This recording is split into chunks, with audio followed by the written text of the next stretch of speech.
Hello Wargamers! Luca here from MiniWarGaming.com, joined by Trevor, and today we are bringing you something very special and exciting. The new Maggotkin of Nurgle book is out, and I am impressed. It is fascinating. We're going to be playing a 2,000-point game of Kharadron Overlords, so sit back, relax, and enjoy the show and see what they have to bring to the table.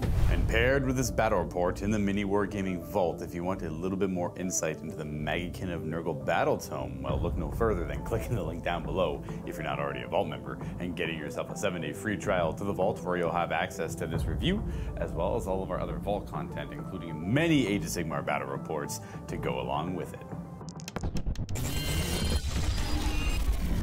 We play and call it work. MiniWarGaming's Age of Sigmar Battle Report. Taking a look at the new Maggotkin list here, I really wanted to run the Maggotkin, though he's rather expensive at 700 points now, so I couldn't quite justify that because I wanted to show off more of what the Mortals have to offer. I've always been more of a Mortal fan, so this list is pretty much all Mortals. We have leading it a Lord of Plagues, acting as the general, and he is going to have the command trait Overpowering Stench. Now, I'm going to go into details about what all the artifacts and command traits are as we play the game, just to keep this short for now. And his artifact of power will be Rust Fang. He's got a fancy axe.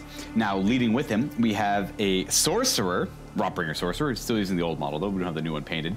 He will have an arcane tome as a second artifact, because I am running a warlord battalion. And he'll know Gifts of Disease as his Lore of Nurgle spell.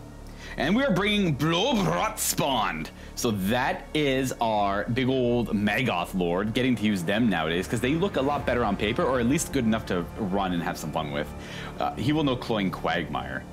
And then for the rest of the units here, we are running a Hunters of the Heartland, which will incorporate a unit of Reinforced Blight Kings and 2 units of regular Blight Kings. And then the rest of the army will have a Puscoil Blight Lord unit, a unit or a swarm of Nurglings, and to round it off, we have an Emerald Life Swarm, because the endless spells for the Rotbringer sorcerers are kind of cool, and I want to try them out. And that is it. It's still pretty elite because it is still Maggotkin, and they are still expensive, but they are appropriately durable. All right, so here we go. We got my KO, my Orca Dragonauts, if you will. 20 battle line is 20 Arcanaut with full weapons, full special weapons, 10 Arcanauts with full special weapons, and 10 Arcanauts with full special weapons. We have a unit of 10 Thunderers with 2 Fumigators only, the rest are rifles. We have a single unit of Stormdrake Guard, because why not? They're just fun. I have an Ironclad with the Dealbreaker Battle Ram, and the Skypike, or Skyhook rather, the Great Skyhook for the weapon. And we have the Grunstock Gun Hauler with a drill cannon in this case, and a collapsible compartment. Because I'm Zilfin, so I get 2 artifacts for the ships. So, for this army, my general is my Chemist. He is going to take the Collector command trait. Now, as Zilfin, the first hero that gets an artifact, they have to take the Staff of Ocular Optimization. So my Navigator is going to take that. He takes the staff. Then my Warlord Battalion, which includes the 3 heroes and the Stormdrake Guard, which gives me access to another artifact, another enhancement. So I take another artifact, I take the Spell in a Bottle, I give that to the Chemist, which then triggers his command trait to give 1 more hero an extra artifact of power, and I give my Admiral the Arcane Tome and Flaming Weapons.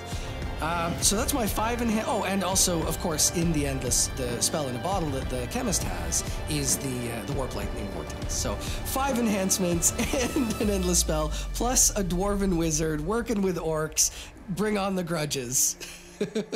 Today, Trevor and I will be playing Power in Numbers. Now, this is a blast from the past from previous edition.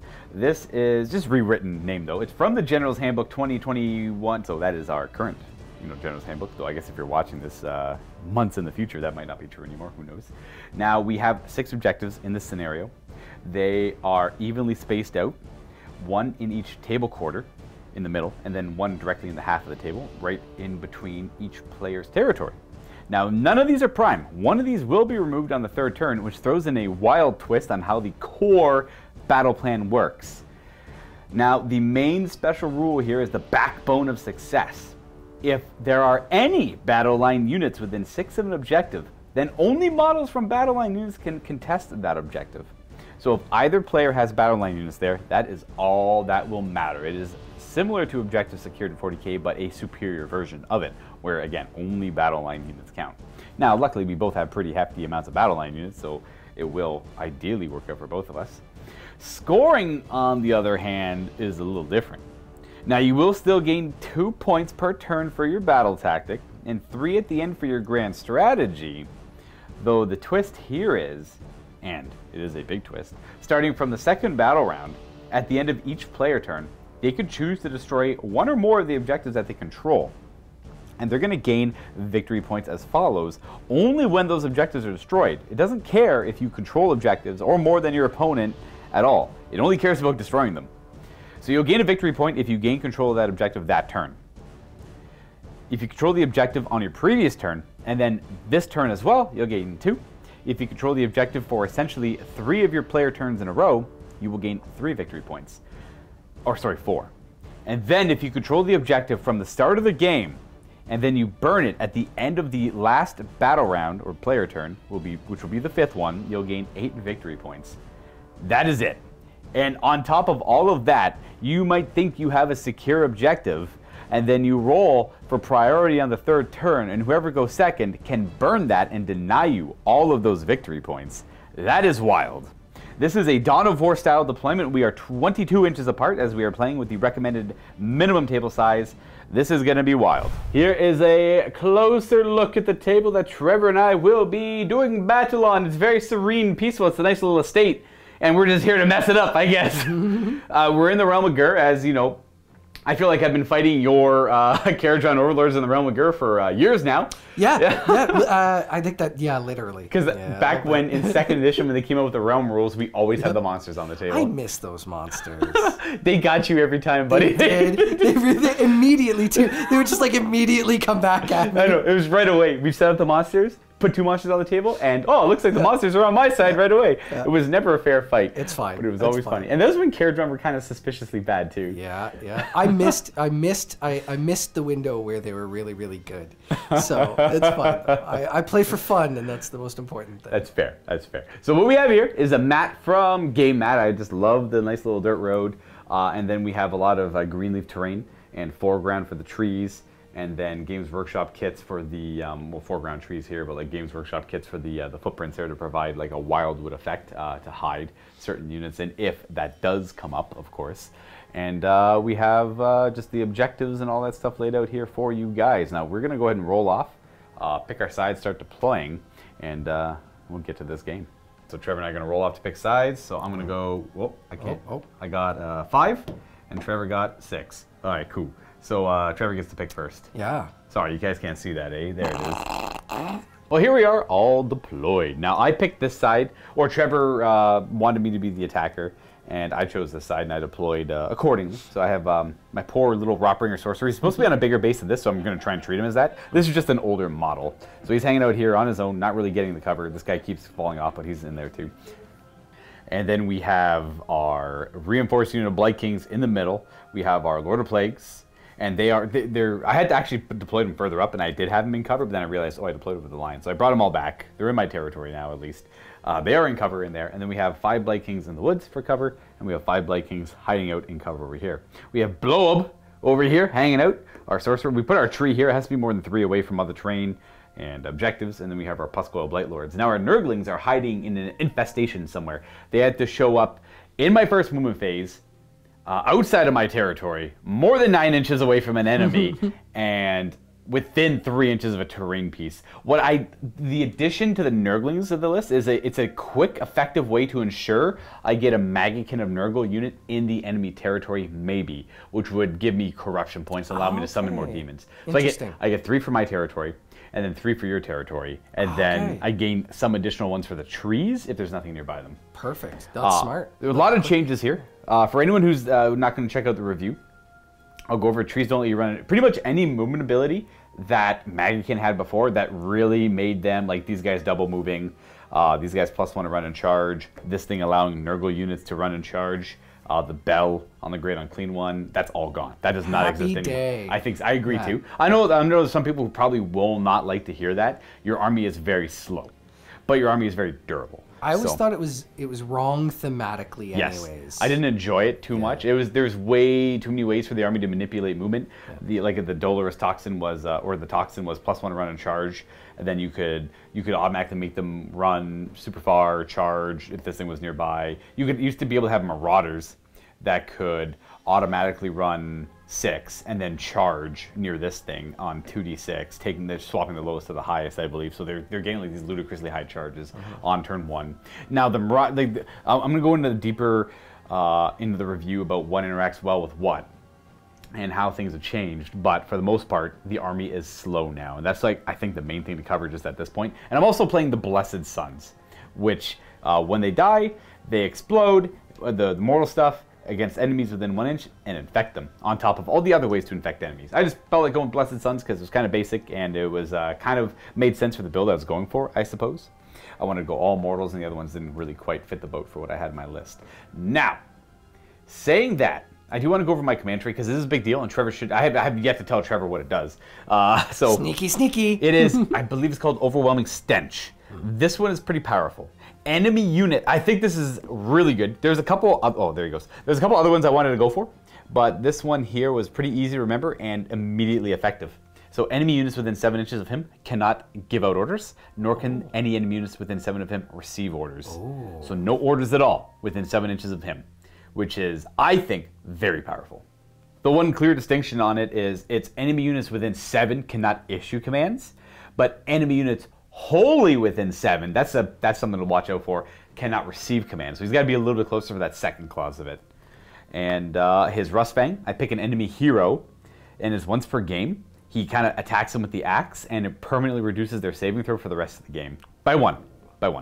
And then there's a couple other, there's a lot of weird gimmicky artifacts in this Maggotkin of Nurgle book, and I'll go over them in the review, but this was the more like on point, like this actually does something when you need it to do something. The rest are wildly unpredictable and are amazing in-game effects if it works. That's just on me. I don't like effects that are unpredictable. Yeah, fair. There's a couple that require you to roll 7 on 2d6. There's so much stuff that's really situationally, like it's super cool and you want to run it, but they're so situational. It might never work, right? Yeah. You really have to, like, you and your opponent are going to have to get together, or maybe like, oh, buddy in my meta has X, so I'm going to bring this. Exactly. But yeah, so cool. All the stuff is so thematic and cool. It is very neat. And then Arcane Tome on the Wizard, making him cast 2 spells. And they got the Endless Spells, so it's quite useful there.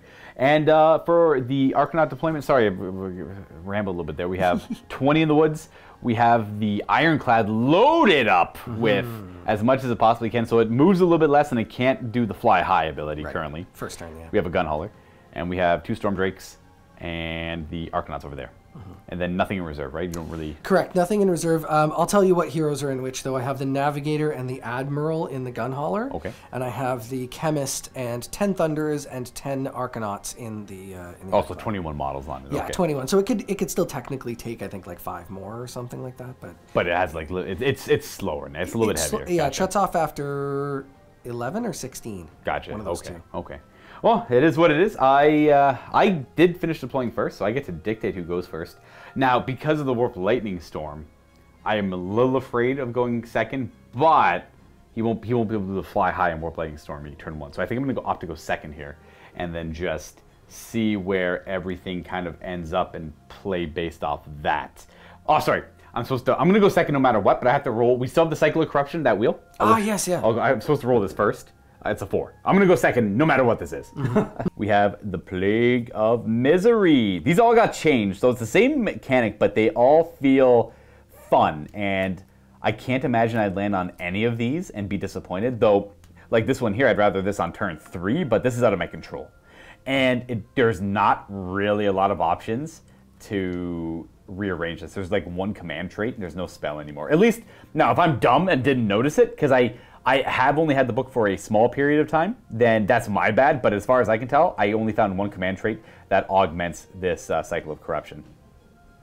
What that is the non-Nurgle heroes, so the Kharadron Overlord heroes, cannot do any heroic actions this battle round, nor can they carry out the rally command, nor the inspiring presence command. Ooh. So the plague of misery. So it's not miserable. It is miserable. It'd be a little more effective later on, but it's still kind of cool now. Yeah. So into the first turn here, I'll be on the left. I'll have 3 command points because my general's alive, and it'll be 2 command points for the Kharadron Overlords. Battle tactics, my man. Aggressive expansions. We're going to run 3 units. We're going to run the Storm Drake. We're going to run... I think that's Ferocious Advance. Ferocious Advance, sorry. That's the one. Yeah. Yes, that's the one. That's 3. Aggressive expansion then is the... I think maybe going to be in there... That's take 2 objectives that aren't in your territory, I think. There you go. And then there's like Savage Spearhead, which is have 2 units in my territory. Why don't you just list them all for us now? I think I think that's... I could be wrong, though. I'm going to take the run 3. It's going to be these 3 units. Storm Drakes, Gunhauler, and Ironclad? Yeah, exactly. Right. And I can't do any heroic actions. Correct. So that is also fun. All right. But, yeah. Heck yeah. So you're going to use superiority right away? Yes, so I go up to 3 command points because I'm going to need them. Anyone's curious, that is from the Warlord Battalions. When you go to gain your command points in the hero phase there, you could choose to gain 1 extra one once per game. I have access to that as well. I'm just not going to use it right now. Ooh, but I still get to do heroic actions. I'll do leadership on my Lord of Plagues. That is a 3. Nope, he's not quite inspiring enough, I suppose. First thing I'm going to do in my hero phase is use the once per game hero move on my Ironclad. He is going to move and run, in fact. So he is going to go 5 because he's at half because he's so burdened. But he's also then going to go an extra 6 because he's Zilfin. So Zilfin always runs 6. So that should be 11. 11 inches. And it does say normal move, but it says it can run, retreat, or as part of that move. So it's going to go 11. Forward! Just to get a little bit closer to still kind of throw out the warp. Now it is a little bit lighter range on the warp lightning storm, so it can't like boom boom and then land it right there. So he's still going to be able to put it somewhere pretty effective. Hopefully. Yeah, if you want to use it, that is. Yeah. Well, that's the next thing I'm going to do is actually use that. So. He's going to slam his bottle on the ground. Exactly. Boom! Let loose the warp lightning. And this is, if anyone's curious, this is an artifact of power that the Kharadron Overlords have access to, and they bottle up an endless spell. They automatically cast it at probably its minimum value, but it can't be unbound. Correct. And also, I get to ignore any of the can only be cast by. Oh yeah. So this is a Skaven like in the spell, so obviously you ignore that. Yeah. Yeah, and in fact, it ignores pretty much any anything that says you have to have X or do X to cast this. It ignores like all of those. So if it has to be done in a certain phase or anything, doesn't cool. Obviously it has to be the hero phase, but right. Yeah, it ignores all that stuff. So do you still suffer the mortal wounds if you get too close to it? Oh, of course. Yeah, and he's not a wizard, so he can't. If it were, say, a predatory endless spell, something like that, he can't control it. That's a good point. Yeah, he just tosses it, and then whatever happens. Well, it's a good thing the Warp Lightning Storm is still an excellent choice. For you gotta be careful what you choose with Chaos. So I'm thinking that one. Shackles is another one I'm really looking at because I really like Shackles. I like the idea of turning off the ability for my opponent to even just initiate combat at all. Fair. But it's like a, what is it, like a 6-inch bubble or something, or maybe 9-inch bubble all said, because the distance they're away from each other. So this spell gives you a much bigger bubble. It's 30 points more, but it also does mortal wounds. Oh, that's crazy. It's like a 100-point endless spell. Yeah. It's it's super powerful. So while Trevor measures out where he wants this to go, I'm going to apologize ahead of time for any rambling that we end up doing. We typically ramble quite a bit. Yeah, it's And true. if he gets kind of annoying, just skip ahead in the video. I apologize beforehand. You get bored of hearing my voice. Also, I apologize if I miss any of the new rules for the Maggotkin.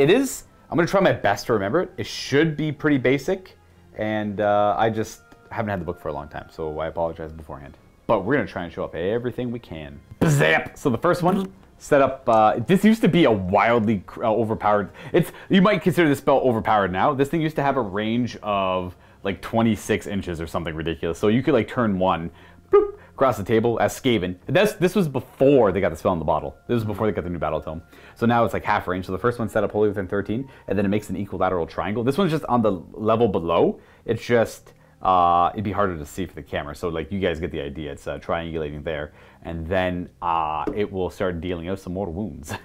All right, so we're going to resolve this now. So every unit near the Warp Lightning Storm is going to take some mortal wounds. Maybe. The way this works is you roll a d6, and I believe it's like 1 or 2 is nothing, 3 to 5 is something. What is the actual chart? So the way it actually works for this is any unit that is within 6 inches of one of the nodes. Yeah. You roll a dice for, and on a 4-up, it does d3 mortal wounds. However, if that unit is within 6 inches of 2 of the nodes, you get +1 to the roll. And if they're within 3 of the nodes, you get +2 to the roll. Correct. And yeah, so it works on 2-ups if you're like right in the middle of it, pretty much. If you get caught right in the middle, it's really nasty. But I believe if you roll a 6, it does d6 mortal wounds as well, or more. Yes, that is correct. Right. So we're gonna roll for Blob first. He's near 2 of them. So we're looking for 3s for Blob, and that's a 6. Woo! So that's d6 mortal wounds on Bloab. 3 mortal wounds. And now this is where we get to show off one of the cool changes for Maggotkin. The entire army has disgusting resilience across the board. Gross. Which is a 5-up ward save for every Maggotkin or Nurgle model, demon and mortal. You do not need to bring the Harbinger of Decay anymore. And on top of that, it's like a everything automatically heals a wound at the start of my hero phase, like Living Metal from the Necrons. So I take 2 mortal wounds on this buddy here. You'll have 11 wounds remaining after that hit. And then we have these guys who are in range of 2 of them. So 3 up? Nope. Nope, nothing there. And then we have a couple characters here that are in range of 1 of them. Okay, so these are 4-ups. My Plague Lord. Ooh, that's not good for him. He'll take 5 mortal wounds, and then we'll do the Sorcerer, who's within... he takes 3 mortal wounds. It's not 5, it's 3. I think you rolled a 6 against him, though. Oh, I did too, you're right. Yes, I absolutely did. And then this guy, roll for this guy, but he might not be in range, so... Okay, it doesn't matter. I don't have to measure it. Something fell over somewhere. Woof! That was a big 6. I didn't even notice it. Thank you. No problem. I swear a model just fell over somewhere. I heard it fall and I can't see it. Oh, it doesn't really matter. But I have to do his disgusting resilience. And resilience, I take 3. 4 remaining wounds left. They have 7 wounds each. And that should be... Roll for these guys. I'll check range. It doesn't look like they're being ranged, though. No, they're fine anyways. Okay. And so we do a little bit of mortal wounds to both those. Do we roll for... Well, I don't think we ever did my Maggotkin, did we? My actual Blight Kings? No, the one in the middle? The actual big unit themselves. Yeah, they get +2 to the roll. Okay, I think we did. But it doesn't matter. Oh, it's also a 2. It failed again. I failed again. Okay, not plus. It would have been +1. Sorry, I said Lucas +2 and I and then +1. gave me a second chance at it. There we go. Yeah. The dice said no. We did forget to talk about our grand strategies. I'm going hold the line because I'm very durable battle line. Yeah. So I'm going to go for that. And then you were going to go with cut off the head, sever the head. Sever the head. Yeah. Which is something about killing. So sever the head is I have to kill all of your heroes. Ooh. So yeah, it's a bit difficult, and I know that hold the line is better. So you know, everybody who's clicking away right now on keyboards, I know, but I like sever the head. We'll see if hold the line will matter or not, because I'll try and kill your battle line anyways, because they're the most important thing to kill in this scenario. Yes. So it seems counterintuitive to me to actually prioritize keeping the things that you're trying to kill as well. So I don't know, but I always take sever the head regardless. It's the one I like. Fair. Gonna store up a bolt from the Admiral. Again, in the Book of Grudges, 100%. This is the most suspicious thing I've seen in a long time. So that's a dwarf casting Arcane Bolt. Yep. Makes sense. I'll try and stop that. That's the only spell you can cast. I want this heresy off my table. Nope. Yeah. I'll say that was from Blob. Blob. Spawn. I love this guy. Alrighty. Well, that's it for the hero phase. We're going to move now, and you want to start by disembarking? Straight over to movement. We are going to disembark. We've got some Thunderers. Well, we're gonna... Actually, this happens at the end of the phase, so let me do that actually. Oh, is that the end of the phase? Okay. I'm so sorry. Yeah, I can't remember. These guys have weird rules. I won't lie, I kind of hate them. Leaving garrison rules and stuff are really, there's something I'm still really trying to get garrisons, a hold of. that's right, yeah. Yeah, so like, normally, some of the garrison rules are the same, but there's also some extra stuff for the Ironclad. Because of the Ironclad, yeah. This gun hauler is going to stay where he is, if anyone's curious. And then we have the... Those guys are going to disembark later. The Drakes, they move 12? Where are they? They move 12, so we're just going to move them up like so. Going to be a little more reserved? Yeah. And then, I think we showed them off. They move forward. Everything else is going to kind of stay where it is, acting defensively. And then, oh, there's one more thing. They're 4 inches a little bit, just to get a bit more. Oh, get more. Okay, they'll move, and then they will disembark from the garrison of the Ironclad. The Ironclad is not allowed to move and disembark at all, so it stood still in the movement phase. Pop them out, 10 Thunderers.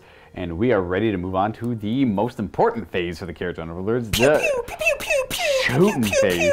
And we got a big old bullseye, some Blight Lords, and a blob. So we'll see how well they can wither this firepower. They're pretty thick. They're pretty thick dudes. So we'll see. I'm hoping their durability shows, at least just a little bit.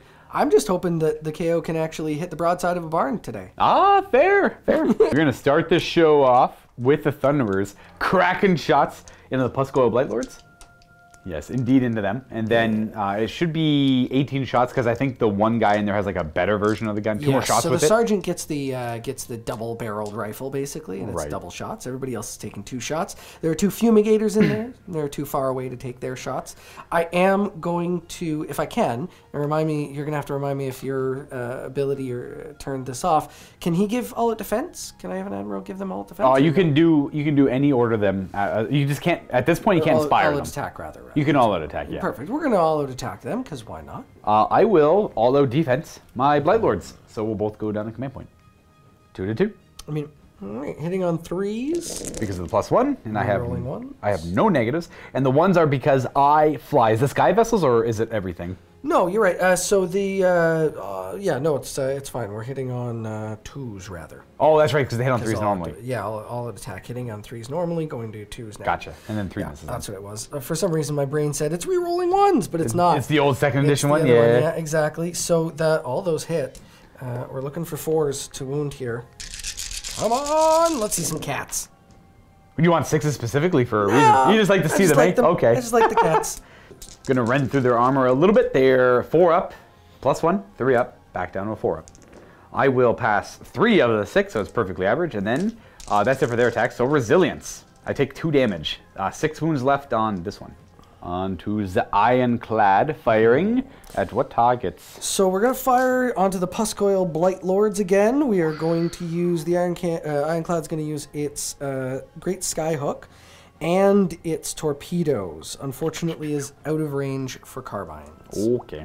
Go Skyhook. Yeah, and this is hitting on a 3. You should be able to reroll that because you're Barrack Zilfin. And you fly. I do fly. Okay. Yep, it hits. So wounding on a 2. Ooh. Hey. Wounds, and this is -2. And I will fail that save. 6 damage. Okay. Well, I'll keep a tally because that's one big pierce that's going to skewer him pretty well. And then the torpedes. 4 torpedes hitting on 4s, re-rolling 1s. Okay. Oh, still. Couple hits. Yeah, that's fine. 3s. That's a wound. Wah! Rend of 1. A rend of 1. I make it with a 6. Of course you do. That's great. Uh-oh. Is that it? Is that all the damage? That's it. Disgusting resilience. I take 2 damage. Come on. Oh, I'm sorry. This is going to be the Blight King. This is going to be the Maggotkin show. All right, the gun hauler. Drill cannon. A wee little drill cannon on. I'm going to go on the same unit. Drill cannon. Trying to put him down, eh? Yeah, same unit Oh, here. boy. We're going to try. So I'm looking for 5s or 6s here. Okay. Because that's just 3 mortal wounds straight through. I see. Otherwise, it's 3s and 3s -3. So That's a hit? Yep, just a hit. 3s, wounds, -3. 6 up save. D3 damage for 1. And you're gonna save. Yep. This is gonna. I think this is gonna blow out of proportion how good the resilience is. Like obviously it's been amazing so far, Yeah. but I don't want to see that all game. No, that's fine. This is exactly what you would expect to see from a Nurgle list. Like I would rather see that Right. than see you up Move the board. 34 inches in one turn or something weird, right? Right? Yeah, like no, this is absolutely. what they're supposed to do. It's great, just- and yeah, it's perfect. Wild. He's got like a giant harpoon through him right now, and he's just like licking up all the ooze coming out. He's like, tasty. I'll eat that later.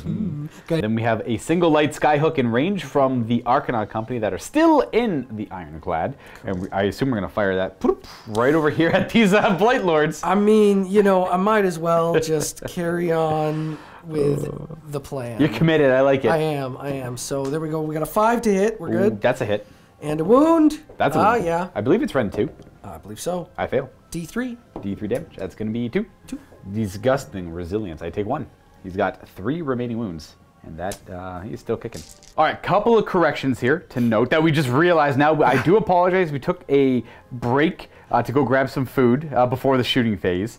And the basic one is the battle tactic. Trevor had moved in with the mindset of doing a different battle tactic, which is monstrous takeover. Just have them near that objective. Yeah. I realized I would have had to run everything, and so I know we talked about it, but I didn't even remember. So it just, he's within 6 of that for monstrous takeover, and then that's kind of why he moved there, because that was part of the idea. Then we realized, I think we declared ferocious advance though. I'm like, that doesn't make any sense. We'll just do the monstrous takeover is what the intent was. So we'll go monstrous takeover, two victory points, easy peasy, doesn't change anything. And we forgot to mention the Master of the Skies. Beginning the shooting phase, I should have said Master of the Skies from the Admiral on the ship because the ship ran in the hero phase. Right. It wouldn't have been able to shoot normally, but thankfully an Admiral is a useful guy to have. Yep, so we're down 1 command point for the Kharadron Overlords. And then, of course, we forgot to resolve this. Now, this doesn't change anything because it's just going to be hitting things over here for Mortal Wounds. The Warp Lightning Storm triggers on cast and at the end of every player's movement phase afterwards. Very effective spell. So why don't we go ahead and roll for Blobe, who I believe is within range 2 of that's now I got he's within 6. Yeah, so it's D6 Mortal Wounds. Still 1. Resilient. Nope, he takes damage down 10. Bloop, bloop, bloop. And then we have we'll say the Blight Kings are next. Okay. They should only be in range of that's only enough for D3. And that'll do 3. They have resilience. They'll take 2 damage. Let me go grab a die. It is unmodified 6s only, so that one would still have been 1. So they take a couple mortal wounds there, and then we have to go with the Sorcerer, who's in range of 1 of them, which I just measured. Oh, hey! The objective protects! That was 100% going to be a 4. Bless that objective. Okay, and then we have our General. Yeah. Stay away from the objective now. Ooh, he's only in range of 1. Yes. And these guys might be in range of it. Go ahead and roll it up, and I'll double check. I think we did in the hero phase as well, so. Oh, yes. Yeah. So we got a 4 on that one, and it's going to be 3 maybe. Ooh, resilience. Ooh, okay. Well, we're going to live, but I have to see. I'm pretty sure we're within 6 there. He's for sure within 6. It's like 5 1/4 away. So we actually, luckily, keep this guy alive with one wound left with the resilience. That's resolved properly. All the shooting's done. Command points where they need to be. No battle shocks to do. So we are, and nothing's near enough to get infected by Nurgle. So we're on to 2 victory points because of Monstrous Takeover. Would you like to burn? Oh, we can't burn the objectives. Until turn 2. Exactly. We have to wait for that. So. And that will be turn 1 for Nurgle now. We're going to gain command points because our generals are alive, which is nice. Now, also at the beginning of my hero phase, many things to do. First, I will do Disgusting Resilience. Everything heals a wound. Bloop. Gross. Bloop. Up to 5. Up to 3 wounds left. And then you'll go up to 11 wounds. Just everything heals now for Nurgle. Super powerful. I believe my heroic... I don't think I need the command point, so my heroic action is going to be Heroic Recovery. And I want to do it on... I'm going to see who's got the better bravery between the 2 characters there. Well, heck, Blobe has 9 and the Lord of Plagues only has 7. I'm going to do... I don't want to lose my general. So I guess we're going to do... But I don't lose Blobe either. I love you, Blobe. I don't want to lose Blobe. Let's go with... He's kind of tough, though. The general... We'll do the 7, though? We'll go Blobe. It doesn't matter. I got double 1s anyways. Blobe will heal. A 1. He's at 12. Okay. Didn't really matter.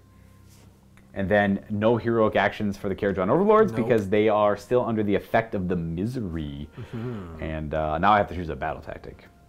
And yeah, I'm going to go with... I can't run with a lot of these units, which is the shame because of the Warp Lightning Storm, so I can't quite do Ferocious Advance. I, too, might simply do Monstrous Takeover just to keep it basic. I don't know what to do about the Storm. I dispelled on a 9.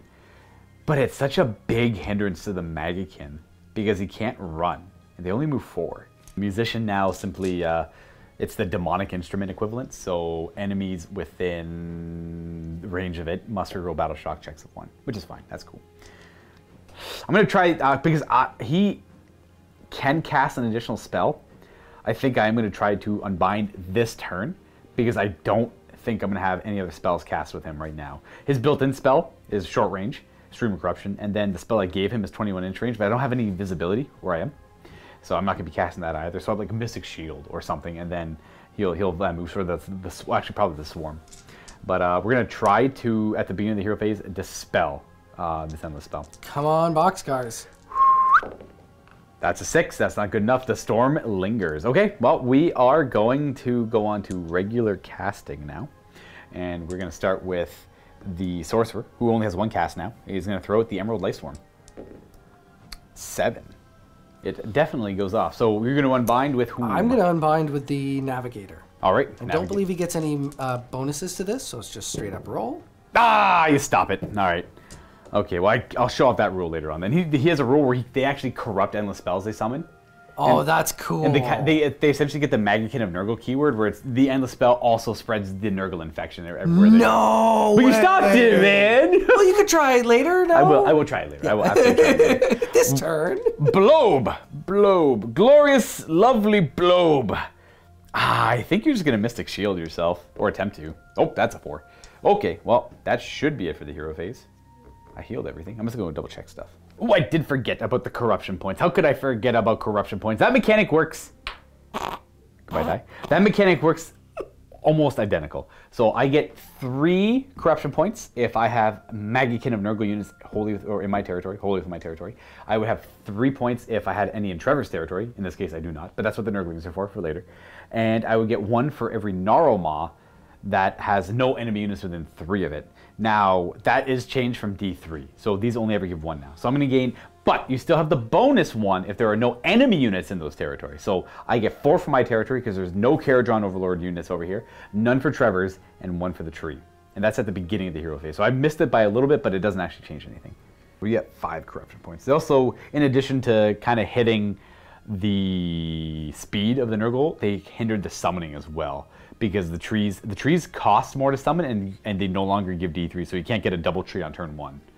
And you actually can't summon anything turn 1, typically. There are other weird like artifacts and things that can give you points, so you could get up a little bit higher, and you could get a tree on turn 1 if you're very lucky, but it would require just that. So now we're going to go into movement, where I can't do anything about the storm. I can't run, so they can't run. None of this around here can run. So what I'm going to do is probably just move them. They move 8. We're going to move forward our 8 inches. We're staying away from the Warp Lightning Storm. Now, Trevor wanted to mention he did forget about his Navigator ability of hindering their movement. I realized too late that they fly, and I totally forgot that the Navigator can swirl the Aether Winds around them, basically. It's a big swirly. This army's got so many weird little minor rules that it is hard to keep track. And it operates at the fringes of the rules, and it's, you know... I'm not the smartest person on the planet, so you know, not the sharpest crayon in the old shed. All right. Well, you still redeploy off this. Yeah, that I'm gonna do. So these Thunderers are gonna redeploy. So minus me a command point, and they'll move some 3 inches there. I'll show you where they end up. Ending up there, keeping coherency tight, and that's where they end up. So we got 1 command point left for the Kharadron Overlords. We are going to go ahead and move all of this stuff. I'm going to show you where it's going to end up. It's going to like shift out this way, move that way. None of this can run though. Oh gosh, everyone, they're so painfully slow. We barely made any progress. But we did get the characters out of range of that 1 node. Obviously the Blight Kings are still in range. Blobe only moves 8, so in range of 1 of them still. I could just move laterally to get out of range of it, but I don't know, I'd rather just take the maybe hit. I won't be able to run next turn also. We're going to move these Blight Kings. They're going to run because they're not near the storm. Hey, you fell over. So, and there. Outside of the Warp Lightning Storm range, of course. And then these Blight Kings are going to run and move forward. Ooh, 6. Very fast. They're going to move forward, but I don't want to abandon the objective against the Kharadron Overlords. And that should conclude movement. There are no enemies nearby me to spread my infections. So we're going to go into the shooting phase. Nothing in range for Blobe Ratspawn to shoot his Maggoth at. 14-inch range, so everything's safe.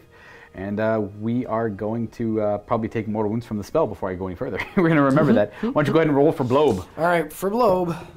Ah, D6 mortal wounds. Feels bad. Oh! 6 feels super bad. This stupid spell, dude. This spell's going to do all the work for you. It really does. Oh, I take 5. He's done 7. Yeah. Every game I've brought it so far, it's done a majority of the work, so... That was obviously, in hindsight, rolling a double 6 is not what I was hoping you would do there. We have to roll for the Blight Kings. They're gonna... Oh, no, they dodge it. There's only 1 in range of them, and that should be it, because everything else is out of range. Yeah. Well, that was unfortunate. It's gonna bring it right to charging. We're gonna have the Puskoil Blight Lords declare a charge. They're gonna roll a 7, which is probably a fail. Needing an 8, we are going to... Forward to victory them. They are elite. They can order themselves. They're going to roll an 8. Nice. They are in it to win it. I assume you would like to unleash hell somewhere? Of course, yes. I'm going to use my last point to unleash hell with the Thunderers. Okay. All right, we're going to charge on in. And there should be no bomb dropping, because it's only an inch, you said, right? So, yes, yeah, you have to be an inch. So at the beginning of the combat, my ships choose an enemy within an inch of them. Gotcha, okay. Well, then I'm right there. You may unleash hell at -1 to hit. 18 rifle shots coming in, hitting on 4s. Should be. 3s normally. Yeah, 3s normally, yeah. They're not. 3s to wound. That's a great roll. Okay, so this is the wound roll they got there. The Kharadron Overlords had the Aether Gold, which allowed them to use triumphs. I'm going to try and quickly explain it here. There's a little confusion there because it says once per phase, if they're eligible to use a triumph, they can expend the Aether Gold, lose a bravery, blah, blah, blah, all that stuff for the rest of the battle, and then immediately apply one of the triumphs. And then could you immediately say, in this case, we're going to say yes, they're going to immediately become inspired and get +1 to wound, which is 2s to wound in this case instead of 3s. But the other thing is, it says eligible, and inspired is only eligible. They're only eligible to use inspired when they're picked to fight. So it's one of those like. Technically, the wording is after they've been chosen to shoot. Yes, that's before they pick targets. So you choose them to shoot, and then you say inspired, and then you target the enemy. Right? It's one of those. So it's an odd little interaction. Right. I'm gonna go ahead and say it doesn't really matter because it's the difference of 3 wounds in the grand scheme of things. It won't. Him living or dying is not part of my plan. So if he dies because of the 3 extra wounds, it is what it is. I don't actually mind. It just kind of keeps the game going. But I'm curious how that actually works. I don't know. We're kind of late on time. I've had TOs call it one way and the other way. I've had it called different ways so many times. I'd love to know what the consensus is. Right. For me, I don't think it really matters in this case, but it is an interesting interaction. We're going to say yes. You can immediately apply inspired. Okay. They're down 1 bravery. I'm going to use that to represent that for the rest of the game, and they no longer have a gold. They only have the 1 gold, right? They're not. Correct. Is there like one of the houses that give them extra? Yeah. They only get it if they have 10+ models, and they only get 1 for the whole game. So it's 9 wounding hits. This goes to a 5-up save. I cannot all-out defense them against this because they've already been ordered. I will save 4. And then we'll have disgusting resilience, so like a reroll. I take 4 damage. That does finish you off. Nice. And unfortunately, he's not within an inch of anything. And then you will suffer a couple wounds and go down to 6. The Blessed Sons, when the mortals die, if they're within an inch of an enemy, they can infect them with disease. Okay, so we are going to pile into there, which should be an adequate spot. Now, I'm going to be within 3 of the big dragon, the ship, everything on the ship, and the Thunderers. I'm probably not within 3 of that other dragon. I can't get any closer to him. It's more for the infection. If this guy survives this, he infects everything within 3 inches of him. Ugh. So that'll be everything on the boat itself, the dragon, and the guys in front of him, spreading Nurgle's infection, which will potentially do progressively more and more wounds throughout the game. These dragons are 1 unit, by the way. Oh, okay, so they will be infected. Okay. Well, then I'm going to allocate all of my attacks into the Thunderers in front of me, just because range limitations. These guys did get a new rule called Rack and Ruin, I believe. It would have applied before the Unleash Hell, but at the same time, it wouldn't have actually mattered because they have impact hits. And for every model that makes it within an inch, they get to do impact hits to the enemy. I only had 1 model that made it within an inch, so it's all good. Now, he has a Dolorous Toxin. He gets +2 to this roll. On a 4-up, you take D3 mortal wounds. So, you suffer 2 mortal wounds. Nice. As he, I guess the Thunderers are only 1 wound each still. Yeah. They are not. They are 2 wounds. Oh, they are 2 wounds. Sorry, that's what I meant, yeah. There, I kill 1. And then all of the attacks will be allocated into the Thunderers. He's going to swing with this Blighted Weapon. These hit on 4s because there's Fumigators in that unit.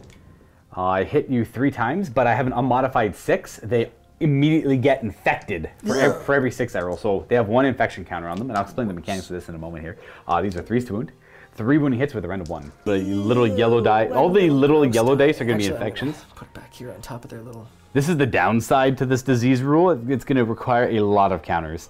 But you do have 3 saves at rend 1 on Thunderers from the Blighted Weapon. Rend 1. I think that takes them up to a 5-up. They make none. Well, 3 damage. So that's 3 wounds so far. And then they were nice and combined all the profiles of the foul mouth parts, the sting and all that. It's nice. It's just 6 attacks on 4s right now, but you take another infection. Okay. For the 6. They are normally 3s, but you get the Fumigator. And then I wound 2 more times, no rend.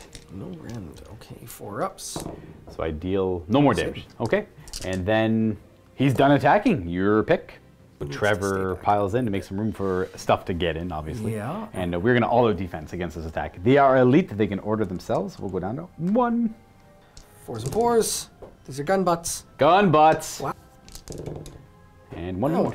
And I have a 3-up. Which, ooh, I'll fail. Resilience? Nope. I take damage. That's kind of scary. I don't want to take any damage from them. Down to 5. D3 attacks from the drill bill. Oh, 3. It was -1. Okay, they all hit. Oh, drill bill!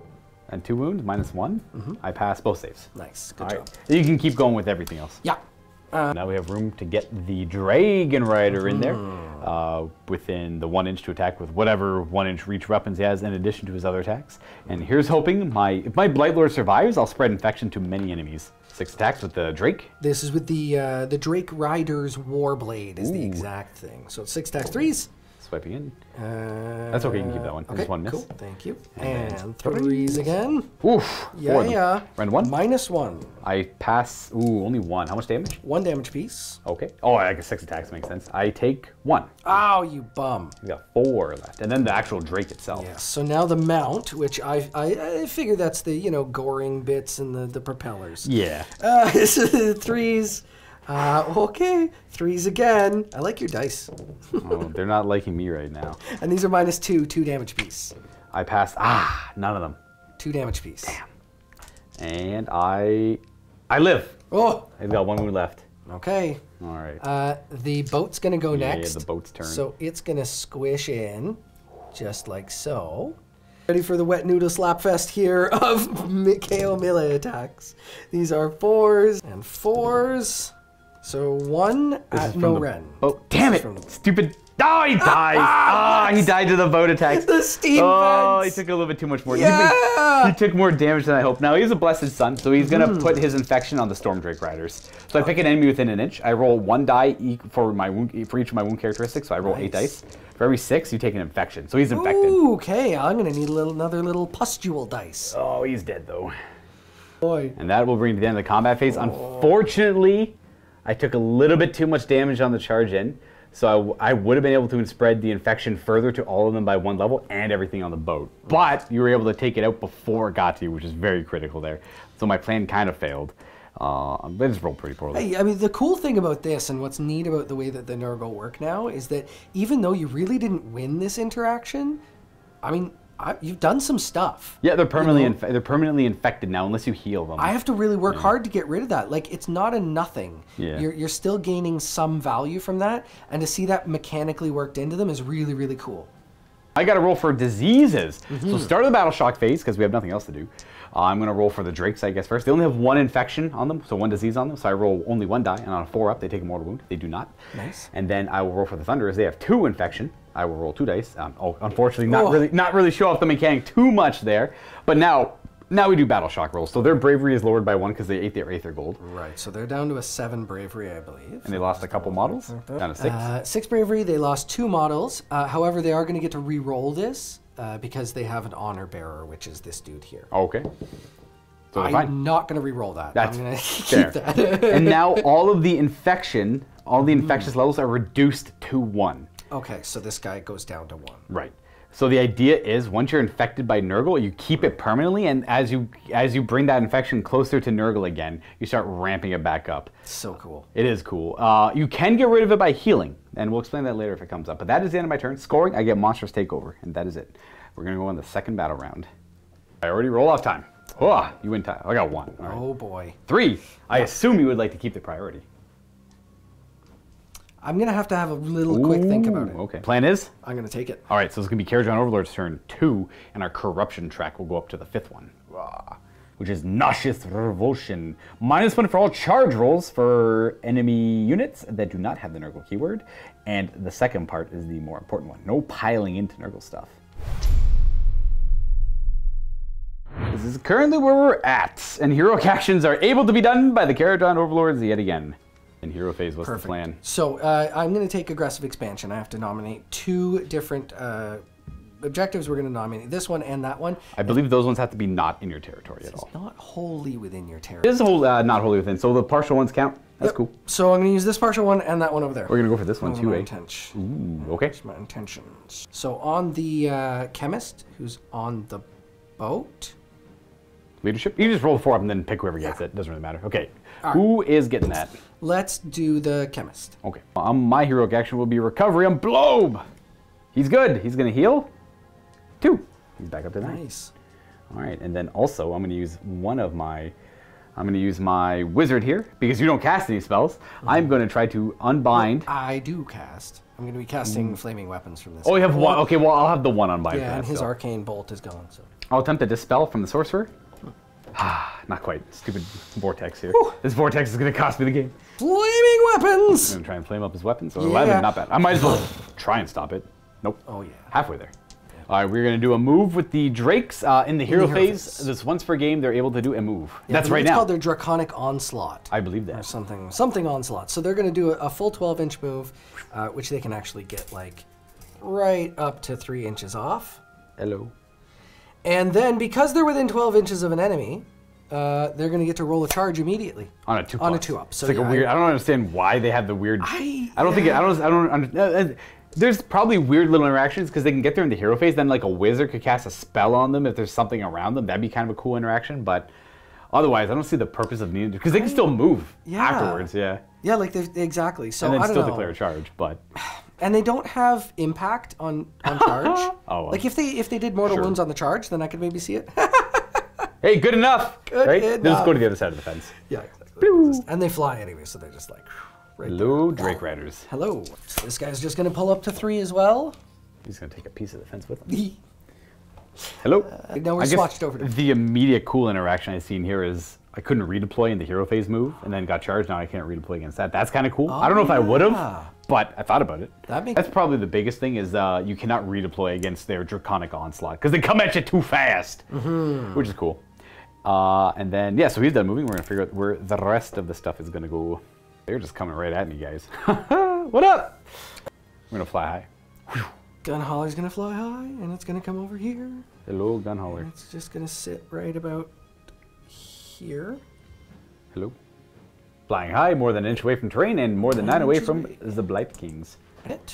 Arcanaut Company just moving. getting to the edge of the forest so that they can actually see what's going on. They're poking their dwarven heads into the woods. I made a brain fart, Nurglings. They're going to go over here the whole time. It doesn't change, and I don't think any of your movements are going to change either. So, Luca, you have never let me do anything that I missed, so no. Boop. No, I'm kidding. Absolutely, please. Yeah, so the Nurglings, they have a lot of restrictions. The main one here, which I messed up, is they must show up on the first turn. There's no ands, ifs, or buts about that. So, and they have to show up near terrain, so they're kind of hiding in the tree, hiding like behind the wall, and they have to be more than 9 inches away from the enemy over here as well. Little scamps. These guys are a great addition to the list. I don't know if they're an auto-include. I kind of like them just because they get a unit of Maggotkin in the enemy territory very quickly. What are their price in the 105. Oh, so they went up? Because I think they were 90 in the old one, right? Yeah, but they have... they're just a little bit better. A little bit better, yeah. Yeah, the only change in the movement here, it was these guys will just pop out to get all line of sight and range on the Nurglings. Okay, so all of this has moved. They moved forward a little bit. I think we're good to start shooting. I believe so. Is there anything you have to do at the start? In the beginning of the shooting phase, let me double check. At the movement phase, these guys gain a level of infection because they're within 3 inches of a Nurgle unit. Ew! And we do the mortal wounds. At the Oh, heck yeah. Well. That should be hitting... Just Blobe? Blobe and the Blight Kings over here. So for Blobe... Oh, Blobe dodges! Blobe fast! Nice. And then the Blight Kings? The Kings... Of the Blight? Nope. All right, cool. Okay. And it's only enemies within 3 in the movement phase, so anything outside of 3 won't count here. It checks to infect for enemies at the end of the movement phase within 3, and at the end of the combat phase within 3. So both phases. And then there's obviously a lot of other ways to apply it as well. Shoots the clock. Right. So all of these Thunderers are going to put all their shots into those ugly boys there. The Blight Kings. Yeah. I just have to count rifles and such. And then you're going to go ahead and do that. You mentioned you're going to all-out attack as well as an order. Yes, I'm going to all-out attack them as well. I will, in response, all-out defense because I will need it. There's a lot of bullets coming my way. This is where we're at. Hitting on 2s. Here we go. All-out attack. +1 hit. Bang! These are just the rifles going in. Well, that's 6s. Not a single miss. Everything. 3s to wound with a rend of 1. Yeah. So they have cover where they are, and they have all-out defense, so they get +2 to their save. But with rend 1, they go back to a 3+. I'm going to suffer no damage. Good job. In fact, I only rolled 4 pluses. Fumigators. The Fumigators have two hits, two attacks that hit on probably 2s, 4s. Oh, they both hit. +1, so 3s, right? Anyways. They both hit. And wounding on 3s. Rend of 1. 1 rend. 3 up. That's a fail. Damage 1. Yes. I do not resilient it. So we're gonna put that wound on that Blight King there, who's not the champion. He'll go down to 3. It's just, you know what? I have the power to move this tree. Look at that. Fascinating. Boop. Hey. All right, the Draconic Riders. Well, I can't remember their name. So this is the Draconic Draconic Flame Stream, as represented by the flamethrowers on the bottom. On a 1 or 2, nothing happens. On a 3 to a 4, it's D3 mortal wounds, and this one is D6 mortal wounds. So one misses and one does D6. So one hits directly, pretty much, and does 5 mortal wounds. So we just bathe them in flame. That's okay. We're resilient, and we only care about 3 of them. So it does kill one of them. It's not within an inch of anything, so I don't have to worry about the Blessed Sun trait, but we do lose a king. Just got to make sure I've put all shots everywhere first. Ah, okay. Drill cannon into the Blight Kings. Drill cannon is one shot. Ooh. That hits. Is that 3 mortal wounds? Oh, that is just 3 mortal wounds. Yeah, and it ends. And I'm going to resilience none of them. That brings the king down to 1. I'm going to do the music. Oh, we're going to do this guy over here because he is not super important. And we're going to put a tree back, I guess. There's a chemist in the boat that's going to fire. He's got the weird 3d6. Which is 7. Does he still have 4s? Yeah. Nice. I understand why they don't just make it a d6 shot that automatically hits. I don't know why they have this weird like 3d6 hits on 4s. Yeah, it's just... All right, 4 hits. Does it hurt them though? Let's find out. Nope. Nope. Nope. Definitely not. We fire the carbines on the hauler. It's within 12. Okay, that's what we get. Yep. They do not fly, no rerolling. Yep. Sometimes I even think to myself like, should I even bother? You know, like 10 minutes later, I'm like, I didn't remember to shoot that gun. And I remember it's KO. Double ones, baby. We still have the Arcanaut Company There's and the Admiral, there's the actual company, ironclad and the itself. boat itself. Yeah. So what's next then? Admiral's going to go next with his little pistol there. Beautiful. It's 3 shots, 3s and 4s. Nice, good start. All right. And okay, well, that's a wound. -1. And we are going to fail. And we don't resilience it either. Okay. So that's it for his shot. So he dies, and then he's going to explode his infectious disease. Well, I have to still roll 6s. None, you're fine. Oh, okay, good. I thought it just ticked up. That's cool. It's almost like Blaze of Glory, but it doesn't do. It's not quite as good. There's a chance to fail. Yeah. Cool. Yeah. Ironclad next. Skyhook and torpedo into blobe. So as it flies forward, it launches a salvo into the blobe, and then all the carbines All are the in. carbines in it. So what are we starting with then? So we're gonna start with the Skyhook because I like to live dangerously. No. Aww. Yep. Yay for me though. 4 shots from the torpedoes. 4s. Got a hit. 3s. Ooh. Yep. -1. I believe I have that. Yeah, I have a that's 4 fine, save. That's Yeah. fine. And all the carbines. Carbines. So these are 8 shots. 3s and 3s. -1. Ooh. All right. That's a good start. Come on, carbines. Carbines. All right. We got 4 wounds. Yep. 3 up save. Ooh, I failed 2. Oh. These are 4 resilience. I lose another Blight King. Nice. Get off my board. We'll lose you, and then we'll see if we can infect them. And we get nope, nothing. Okay. Boop. All right, Mr. Company, what's the plan? Continuing with my, tradition of splitting fire, the Arcanaut Company that's in the Ironclad will put a volley gun into the kings back there. It's going to put a skyhook, a light skyhook, into that blobe. Blobe. And it's going to put the pistols into that dude there. The Blight Kings. Right. A thermatic volley gun first. 6 shots. Still 5s, I assume? Yeah, we got a hit. Yeah, all right. A hit. And no. Singular 4s skyhook. and 3s. Swang. Nope. And then lots of pistols. Yeah. Including lots of the pistols. champions. So And then we have lots of pistols. These are 4s and 4s, if I recall. these are, 4s and 4s. Good old Arcanaut Company. Looks like, yeah. And we have a wound. Two wounds. 3 No plus. rend. Make 1, fail 1. Resilience. No, not quite. 1 damage. And that's the banner bearer taking a wound. This company back here is going to do the same attack into these guys, into the Nurglings. So Arcanaut Company into the Nurglings. Like Skyhook. Skyhook first. Oh, bang. Hey, it hits. Ooh. Wound. 6 up save, so 2 damage. Volley gun. Volley gun. Good old ball. So Ooh. 3 hits. All right. Wounding on 4s though, so. Ooh, pair wounds. No rend, so I'm going to make, well, I may actually make a save and take a Oh, third volley gun damage. is -1. Oh, okay, I'll take 2 damage then. And the pistols. I'll peel one of these guys, I doubt it, but. And 4s. We have 1. nope. Yeah. Resilience. Oh, bless. No! These guys have a rule. If they don't die, they automatically heal back up to full. Yep, So I knew that. let's go with you hurt back here. 1 wound left on that Nurgling Swarm. All right, next we have this final unit to shoot with. Oh yeah, they've got range. So this is a double unit. So they've got 2 skyhooks and 2 volley guns going into blobe, but the pistols are out of range. Blobe. So 2 skyhooks first. And all the special weapons are out front, so they are able to see. yeah. So we have 1 missed on Skyhook, and that is a wound if I've ever seen one. Rend of good, but I failed that save. Nice. D3 of the damage. That's good. Ooh, 3 Ooh, damage. come on now. Resilience. I take, all 3s down to 6. Bloop. And the 2 Aethermatic volley guns. So that's 12 shots. 5s to hit. Okay. 5 hits. 4 is to wound. Hey, you. Okay, we're just going to roll that there. Ooh, very good. 4 Hey, wounding hits. 4, minus 1. That's a much scarier result than I thought that would have ever done. We take 2 maybe. And we, okay, never mind. Nice. After he absorbs a couple of those volley gun shots, we're going to go to charging now. We're going to go with the boat. Boat! Big boat! Charge. Come on, big charge! That's a 5. Now, I'm going to re-roll that. I have a navigator in this boat, and he can see this boat, so that boat can re-roll his charges. Oh, heck yeah, sure. So I'm going to do Whatever you say, Kharadron man. That's a 8. Ooh. It's a bit Boat comes crashing in, boys. Boom. Hello, welcome. These are my woods. Ram time. He likes to be aggressive. Oh, I forgot. He's got the skyhook. He goes an extra 2 inches, and I want that movement. Oh gosh, okay. Okay, so now you count as 10 on the roll for the ram. It's because it's just whatever you roll. It doesn't care about modifiers. Well, it cares about modifiers. Yeah, exactly. Which is +2 because of the hook. That's why the hook is there. And these are 4 pluses to deal mortal wounds. So we're looking at 5 mortal wounds here on average. Come on, Taco Cats! We got 1, 2, 3, 4, 5, 6 mortal wounds. Mortal wounds!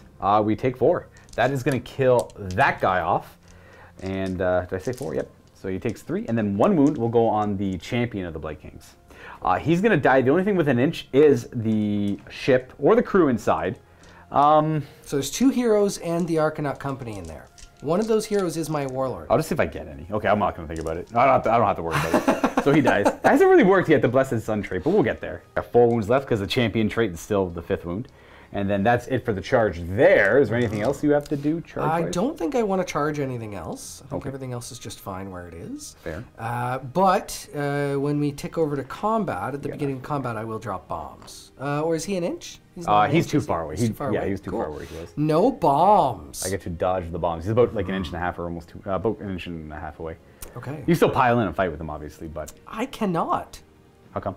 I can't pile in this round. Why can't you pile in? I can't pile in. Nurgle. The cycle of Nurgle.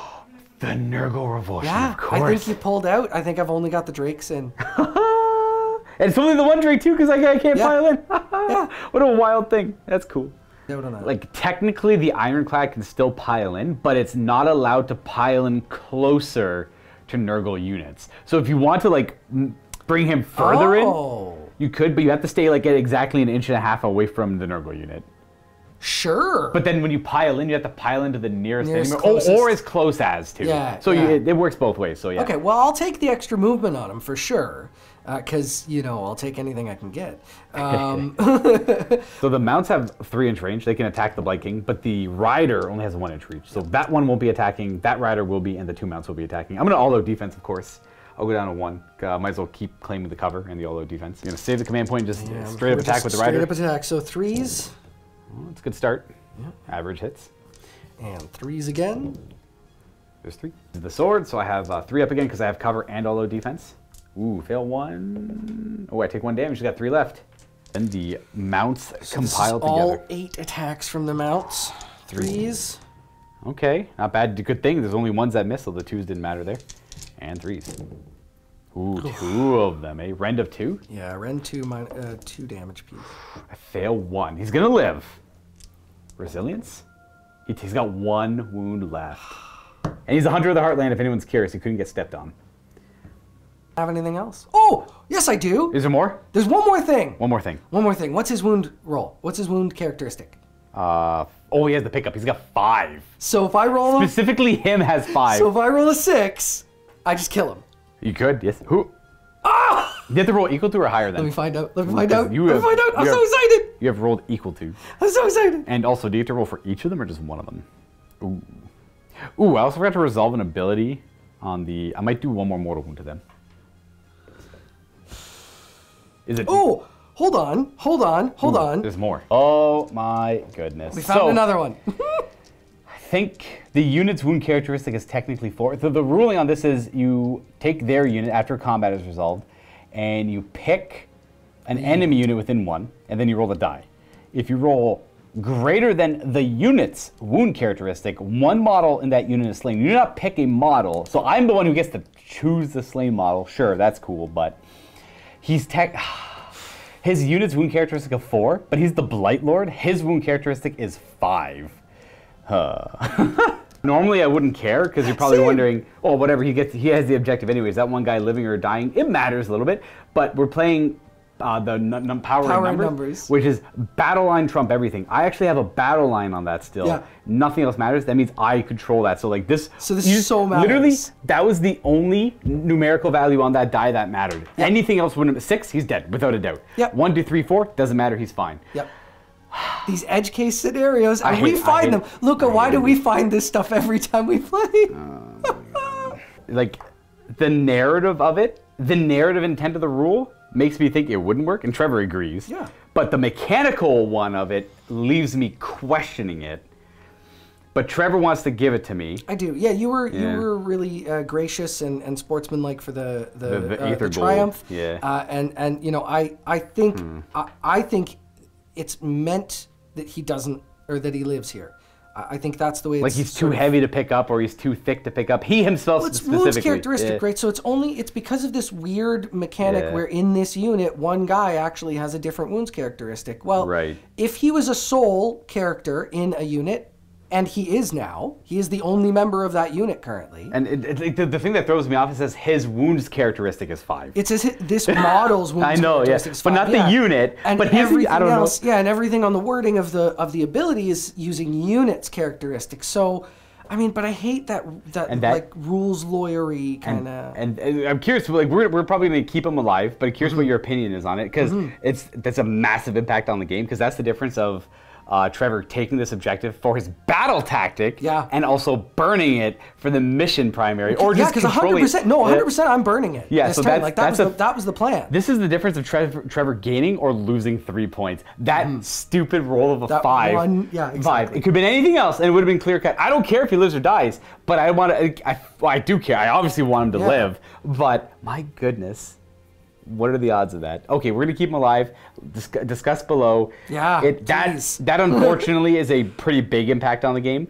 So hopefully we're doing that one right. To be fair, the Overwatch was as well. Yeah, because it led to the guy dying. Hadn't gone so well, he wouldn't. That unit wouldn't have gotten blasted. You would have had infection on everything else. So I think we're trading fairly here, and I think the spirit of the rules is that this guy lives. I agree. My gut tells me he lives, but I don't know the mechanical answer to that one. Anyways, the other thing that matters for is all these guys within 3 are going to gain infection now. Of course they will, right? Right. Just like, well, why is one die roll good? I hate it. My gut feels horrible. It's like one of those, like, my gut tells me he should live, but I'm also incredibly biased. So that's where I'm like, ooh, I don't like that. And mechanically, I think it's clearly that he doesn't live. I think if we're reading rules as written, I feel like he doesn't live. I think he doesn't live. But again, the spirit of the rule makes me feel like he should. I don't know. Like, this is definitely a rules as written to intended, but I'm not 100% convinced on the rules as written. But I'm like 75% sure you're right on the rules as written for like the mechanic of that. I'm biased. Yeah. Except we're both biased. That's the problem.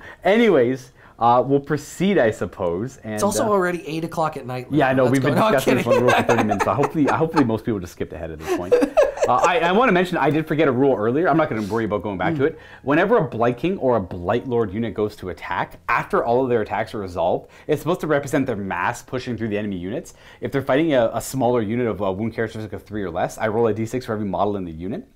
And then I do additional mortal wounds based on my roll. If I roll over the wound characteristics, because I just kind of push them over and flatten them with my mass. So these guys are surprisingly good at cutting through hordes. Yeah. These guys are very good at cutting through hordes. Very cool. Which is a nice new rule for them. Now, so the Blight Lord would have had that against them, but I would have only rolled 1 die. And it's like 1 mortal wound, it wouldn't have mattered. We are going to go on to my guy fighting, I guess. And I'm going to opt to not pile into them and allow them to attack, because then he would die. So we're going to stay there and attack a Drake, I guess. No all-out defense? Nope. 3s to hit. No infection. No infection. Okay. I think this got knocked. Yeah, that's the problem with the multi-part fence there. 3s to wound. 3 wounds, Ren 1. Okay, 4 up. I do 1 damage. 1 damage. Nice. Take that. The real difference between this guy will start taking the wounds over there. You have 8 remaining. Now this guy is eligible to pile in. There is a difference. Sorry, this is the sergeant because they do have there's like okay, gotcha, cool. So he'll take the wound, and then this thing is allowed to pile in, but it's not allowed to pile in closer to any Nurgle units than it was before. But it's supposed to pile in as close to. So if it does pile in, it has to remain like 1.5 inches away from this guy the entire time it piles in. So I'll let you figure that out if you want to make that happen. You know what is interesting? Forgetting forgetting about I'm sure there's comments about it. There's a lot of things to remember, and I apologize again. Actually, would have been -1 to charge when getting closer to the Nurgle unit. So these guys would have actually rolled a 2 on their charge, and because they rolled a 3, and this guy would have rolled. This guy would have rolled. Crap, what's it called? 1 less, which would have been maybe 1 less mortal wound. I'm not going to care about that at all. I'm just clarifying, like, this is a very powerful cycle. And like it wouldn't if the charge wouldn't matter for them because they could just then further charge in, and I could have maybe redeployed against him or something. It would have changed. I'm not worried about the -1 on them too much because you got to remember they could then would have had a second opportunity to charge in my movement phase. They could just move over here because I could have redeployed against that, but then they could have just moved to counteract that and still made their charge. As long, you know what, roll me, just don't roll double ones again, and then we don't have to worry about it. Boom. And so they rolled a 4 on the charge against them. They still make it in.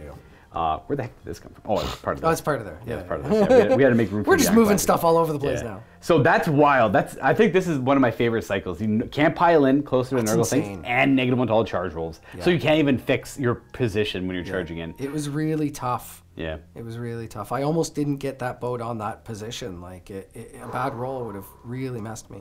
Yeah. Okay, well, just clarifying that. This is more of like a trial and error game, too. There's a lot of new rules for the Maggotkin that I'm trying to keep aware of. Yeah. But yeah, that's it. The end of the combat phase now. They get infected. Their infection level rises. Disease. Everything on the boat gets infected, including the ironclad. Oof. Nurgle's rot spreads from one homie. So we're going to put 1 infection on the boat over here, and then 1 on each of the characters. And then we have 1 on the unit as well, right? Yeah, 1 on the unit inside as well. For scoring, the battle tactic is kind of a whiff, because that guy lived. Yep. And no, we shouldn't do scoring. We have to actually do battle shocks. We have to actually resolve the infections now. So they have an infection on them.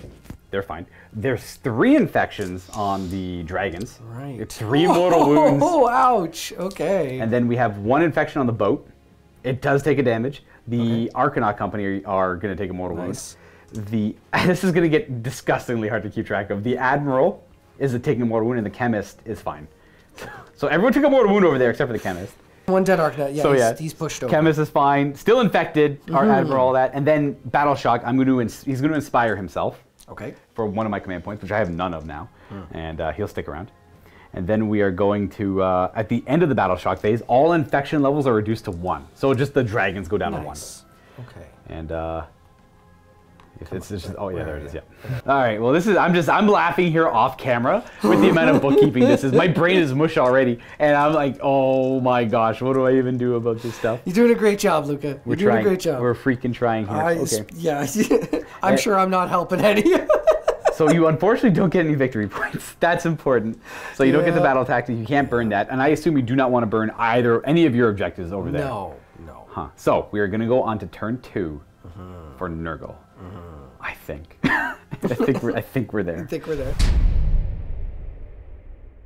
Okay, so disgustingly resilient heals. You go up to 6. You go back to full.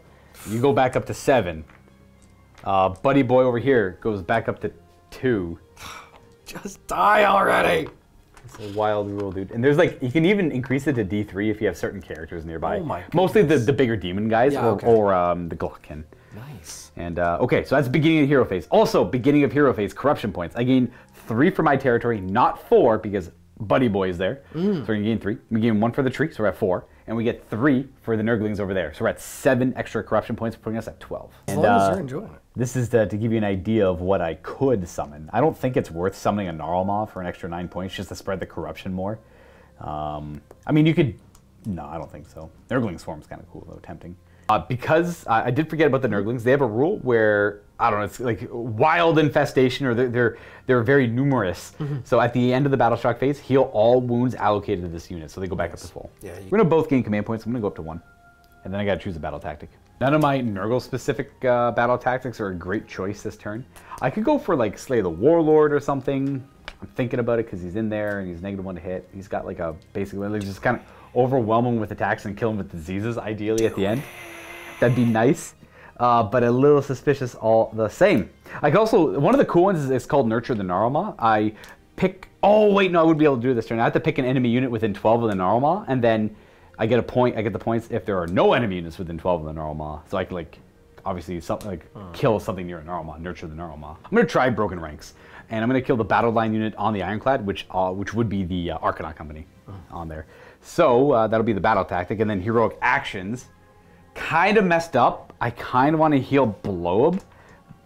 Let me see what his move changes to, because he's a little slow right now. Yeah, if he heals 1 wound, he goes back to his top bracket. It's 0 to 6 wounds suffered is his first bracket. So I will go for that, and hopefully I don't need the extra command points somewhere. I pass. He's leadership 9, so he heals 1. Back up to 8. Boop. I'm going to take Finest Hour on my Admiral. Ooh. Who's in the boat. Just in case I decide to go for, or plus we want the +1 wound as well. Well, because if you want to hit the Arcanauts, you're going to have to hit everything else that's in the boat. So he's going to be able to attack back. He's going to be attacking back, yeah. I get that. Okay. I think he's still got flaming weapons, too. You 100% do your own 11 on that bad boy. So I'm going to go ahead and cast some spells now. Why don't I? Minus Miasma. They're not within 14 of me by any chance, are they? Oh, we are going to Mystic Shield him because they are too far away from Miasma of Pestilence as well as his Cloying Quagmire. Not that I would use I might use Cloying Quagmire on them. We are going to Mystic Shield. Is this your only spell? No, this guy... Oh, sorry. This guy's going to try to dispel this because he's got 2 spells. Okay. And he's just going to try and get rid of that for his 1 dispel, which he... Oh, he actually got it.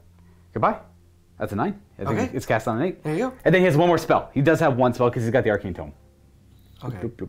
Which is probably going to be this Life Swarm, I guess. I think... Let the Mystic Shield go off because I rolled a 10. We only have 1 Unbind in range, which is on the boat. Yeah, this guy's like 2 inches away from your other guy. Yeah. So he only has 1 cast now. So he's going to be Mystic Shielded. I'm going to put a little Benum on him. Hey. Very nice. Okay, so he'll get that. And we are going to then proceed to casting... I could do Life Swarm, which would be super hyper dope, but I have nothing. I would love to heal him with it. I have nothing to really heal with it.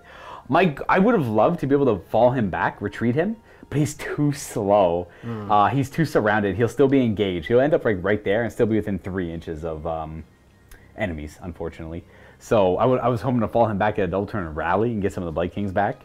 But I don't think I need the Life Swarm yet, even though he summons a cool corrupted version of it. I'm sending this wave of corruption that way anyways. We're going to use the spell I chose from the lore. It is the Gift of Disease. Ooh, an 11. That's my only other spell, so you might as well try and stop it. Yeah, I mean, let's see if I can roll boxcars. Nope. All right. Raises his hand and summons a swarm of flies, a fog of disease, and it just kind of slams against the side of the boat. The boat gains a disease point. Gross. Poof. And then every unit within 7 inches of the boat gains a disease point. So the crew, the characters, and the dragons. Oh, okay, well I have to change my target to the stupid dragon riders. It was more dramatic to have a tidal wave of disease hit the boat and encompass everything on the boat and everything nearby because I thought they were in 7, but they're not. They're 8 inches away. So I'm going to choose it's 21 inch range, so we got the range on them. So I was going to slam against the dragon riders, hit everything on the boat, and then hit them as well. Yep. And then nothing else. That guy is outside of 7. Yep. And then everything else is also outside of 7. Okay. Goodness, I think we're done the hero phase. It only took probably me 18 hours to record that. Probably should have done superiority, but that's okay. I'll save that for later. I can make this work, I think. Looking at the math on this guy again, he didn't actually need to heal that wound to be a full bracket, but I still would have done it anyways because I'd like to keep him kicking. He's kind of a cool character. He can do quite a bit of damage, and he's a powerful psyker. His built-in spell is wildly powerful if we ever get there, and then the flies themselves are pretty good too. Now, we are going to proceed to movement. We're going to start with the Nurgling Swarm, and we're going to get stuck in with the Arcanaut Company. I move forward, therefore, clambering over the wall, and then more Blot Spawn moves 8 inches towards the Arcanaut Company in the woods. It's too close. He is very close. We are going to run the Blight Kings. They're going to go 4 plus 6. Okay, they're going to go up to 10. I'm not going to abandon this objective quite yet, but I'm going to move forward and be aggressive with them somewhere in this direction, because if Trevor gets to go second in the 3rd battle round, he could remove this one, making it kind of worthless for me. Then again, I think going second in this 3rd battle round is the most important thing possible. All right, they're going to end up there. Mr. Rutspawn will go there. And then these guys could run, but I don't want to because I want to charge. So they're going to move forward for this direction. We're going to move the characters with them, and I'll show you where that all ends up. There, that's all moved there. I don't think I have anything else that can move. Again, this guy unfortunately cannot declare a retreat and end up more than 3 away, I don't believe. With his little meandering move of 4, the back of his base would end up there, and that's clearly within 3 of the Dragon Riders still. So we are going to just unfortunately leave him there and hope for the best. Hope for the best, but assume the worst for little homie over there who could. But you know what? He spread disease to a bunch of stuff, and that's important. Once you get the disease on something, that's all that really matters. It's nice to ramp it up afterwards, but we are going to shoot. We got Blob. His weird Maggoth spittles acid. Before I do that shooting, we are going to remember to redeploy those Arcanaut Company. We talked about it earlier. D6 move. 1! Trevor. It might matter. Trevor goes down to 1. I don't know if I want to summon anything yet, so I'm just going to chill, I guess. That's where they end up. And then I could summon another tree. I'm thinking like maybe a tree here, just to have access to more summoning in the center area, but I'm not going to bother. I'm just going to keep the summoning points for like a unit of Plague Bearers later, I believe. So we're going to go with the Spittle, again, into the Arcanaut Company. Fortunate. Vile Spittle, D3 attacks. 1! Oh, well, 1's enough. That's a hit. And nope. Yes! The cool thing about the disease stuff, it works on missile attacks too. And the missile attacks on the mortal... next game I play, I'm going to put them more focused on the missile attacks. But they apply infection as well, which is neat. That's awesome. On sixes. Yeah. That'd be cool, though. I think that's it. We're going to go to charge, and we'll start with Blobe. Blobe will declare charge. Blobe will charge 8. I think that's a fail because I probably needed an 8 before. Let's find out. Yeah, that does make it in. Blobe's going to come crashing right up the middle there. And in here, they're Hunters of the Heartland. Actually, can I reach? Yeah, I'll put him there. You put him the rest of the way. I can't quite reach. Boom, crashing right in there. He doesn't have any weird impact hits. Not this guy. Good. He has like stomps and stuff. Oh, they're Hunters of the Heartland. Yeah, you're fine. Yeah. Okay, let's try a charge with the Blight Kings over here. They're going to roll a 6. Interesting. Making it in with the charge there, we're going to try the Lord of Plagues declaring a charge. Oh, he'll go 12. That guy is in it to win it, let me tell you. He's going to go right there. Oh, I need to do something before you do that. Oh, absolutely. Okay, well, he's going to... Yeah. It's not going to make a difference for him, but I'm going to overwatch the Blight Kings. The Blight Kings? Yeah, and I'm going to use the Ironclad. We're unleashing heck? Yes, we are unleashing heck. All so, Sky Cannon, hitting on 4s now. Oh, no! The Skyhook, that's right, yeah. Torpedoes, hitting on 5s. That's a hit. That is... No. Oh. And 8 carbine shots, 4s. Color beans. Better. I'm all right with that. And 3s. Come on, give me something. 2, 3. Minus 1. 5 ups, I make 2. And 2 damage. Resilience, I take 2. Okay, I'm going to put that on, I guess, you. Don't think that was worth the command point. Well, they're pretty bad rolls, and they ended up tanking the carbines I even went through too. That sucked. Could have killed a couple of them off though. The Skyhook. If the Skyhook had hit, that would have been 6 really damage, nice. that's But nice. yeah, I mean that's swingy. That's what it is. And then he would then charge, make it in, and then you're hanging out over here, I guess. All right. Like a cool guy. And we are going to then charge the Nurglings, because we don't want to forget Nurglings. Ooh. Nurglings are going to go 9. Oh, if you could be so kind as to slam Nurglings into Arcanaut Company. I don't want to get them like this. Is that okay by you? Works for me. One thing to note here, another, definitely because we thought of it, reason why it was good for Trevor to use the command point on Unleash Hell there, we're going to remember that his command trait is Overpowering Stench. He has a 7-inch aura of no commands can be issued and no commands can be received wholly within 7 of him. Brutal ability. But, just use up the command points before he gets in. Because when he unleashed Hell, my guy was way back here, so he could have totally done that. Okay, well, at the start of the combat phase, are we there? He's got Rustfang, his fancy axe there. It is actually an axe, which is cool. Oh, there's more. Yeah. The bomb. Bombs. I'm going to do mine first. Screw you. Oh, are you start of? Yeah. Okay, well then go. It actually, sorry, I thought you were saying you were going to attack. No, not yet. He's got his artifact is a once per game ability. Perfect. He's going to chop at the Aether Chemist and cleave at him and reduce his save throw by 1 for the rest of the game. Ooh, you just do that? You roll for that? That's just a once per game ability. I pick one hero at start and rust up his armor a little bit. All right. So he'll have a little rusty bullet hole there. Little rust on him. And then you can do your bombs. Now I do bombs. Bombs! Right. So I think we're going to target that duder that is nasty. My general. Are we going to do that? No. Kings, what does this do? It's a bomb. 3. I think that hits. Oh, cool. This has got pluses for being not so wounded. And it's D3 mortal wounds, that's all. Ooh, 3 mortal wounds. That could end the King's life. It does. 2 damage. Sweet. He's got nothing to explode on nearby. And also at the start of the combat phase, he is a Lord of the Blight Kings. Actually, it might be a different rule, but he has a rule. I target a Blight King unit wholly within 14, and they all get +1 attack. He used to have a rule where you re-rolled hit rolls of 1, but now it's got transferred over. He's like an equivalent Lord to the Lord of Blights. They both do something. They both affect the Blight King unit with, like, they either make them shoot better or +1 attack and melee. That's like the difference. Nice. For everyone, that rule is called the Sevenfold Slaughter. It's when at the start. It's like a weird command ability without spending a command point, which is nice, I guess. So they'll all get an extra attack. But I'm going to attack with this Blight King first into the dragons. I'm going to try. I don't think it's going to work. I'm going to see what 3 inches looks like. I'm going to pile in closer to this guy over here. and then see if I can't get out of his 3, but I doubt I can. Upon closer measurement, I'd end up over there, underneath that tree, but my base would still be touching the fence, which would be still within 3 of the other dragon. So I'm just going to keep the cover and see if that can do me any good. Attacking the dragons. No infection. Crap. That's kind of, I was hoping to grab a little bit of infection out of that. And 3 wounds at Ren 1. Okay. That is 3 at 4-ups. I do 1 damage. Okay. Down to 4. And then your pick. I didn't do any monsters rampages over there because the Arcanaut Company are hunter. Who was it? The Arcanauts? So it's the 20 Arcanauts, it's the Gun Hauler, and the Thunderers. Gotcha. Okay. So is all my Blight Kings are hunters as well. Okay, your pick. Where would you like to go? Glory to the Kharadron.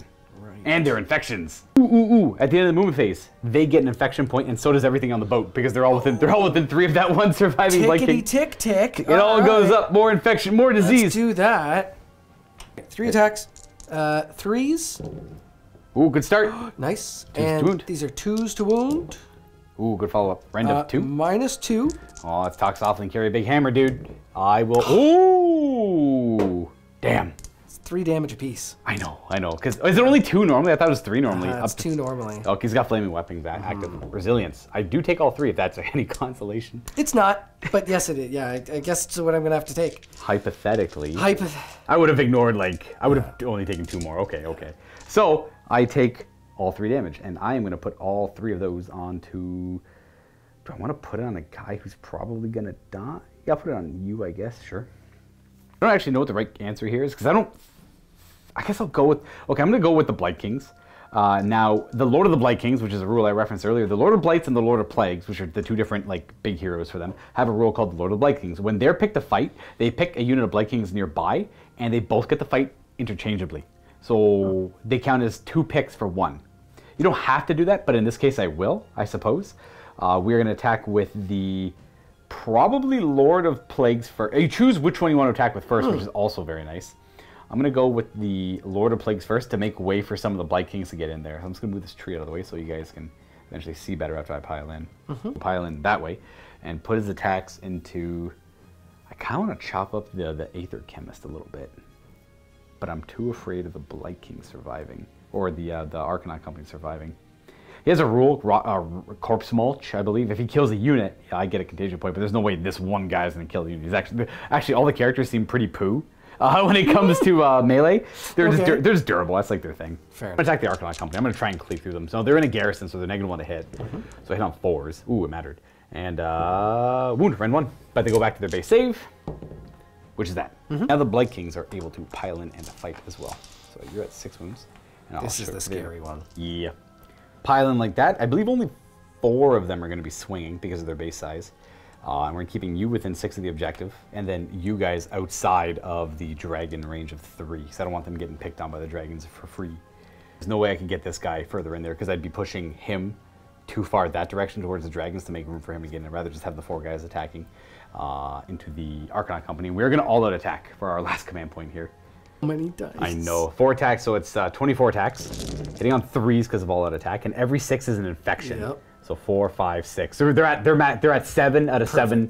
They're diseased out the wazoo. Yeah, maximum. I could definitely see. I was curious why the cap, and I was trying to think like, how hard is it to get to that cap? I'm like, okay, yeah, it's easy. I get that.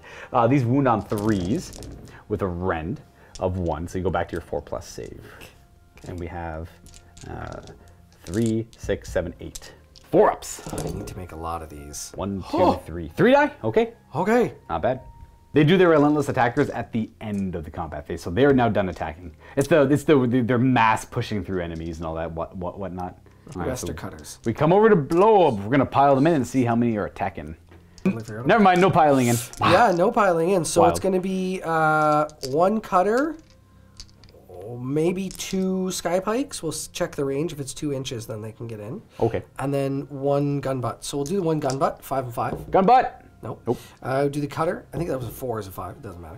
and the Sky Pikes I'll have to look up. I just have to throw bees at you. Oh, please. If it works. A 2 does not work. He has at the beginning of the shooting phase and combat phase, I throw bugs. Bugs burst out of his body, which is awesome. Wonderful. And they go flying towards an enemy within range, and if it affects them, they're too distracted to fight properly, and they suffer -1 to hit. And they would suffer a mortal wound, but I rolled a 2, so you're good. Okay, so this is the Sky Pikes. They're 2 inches apiece. They are 2 attacks apiece. They are hitting on 4s normally, but since we're near an objective, we're getting +1 to hit.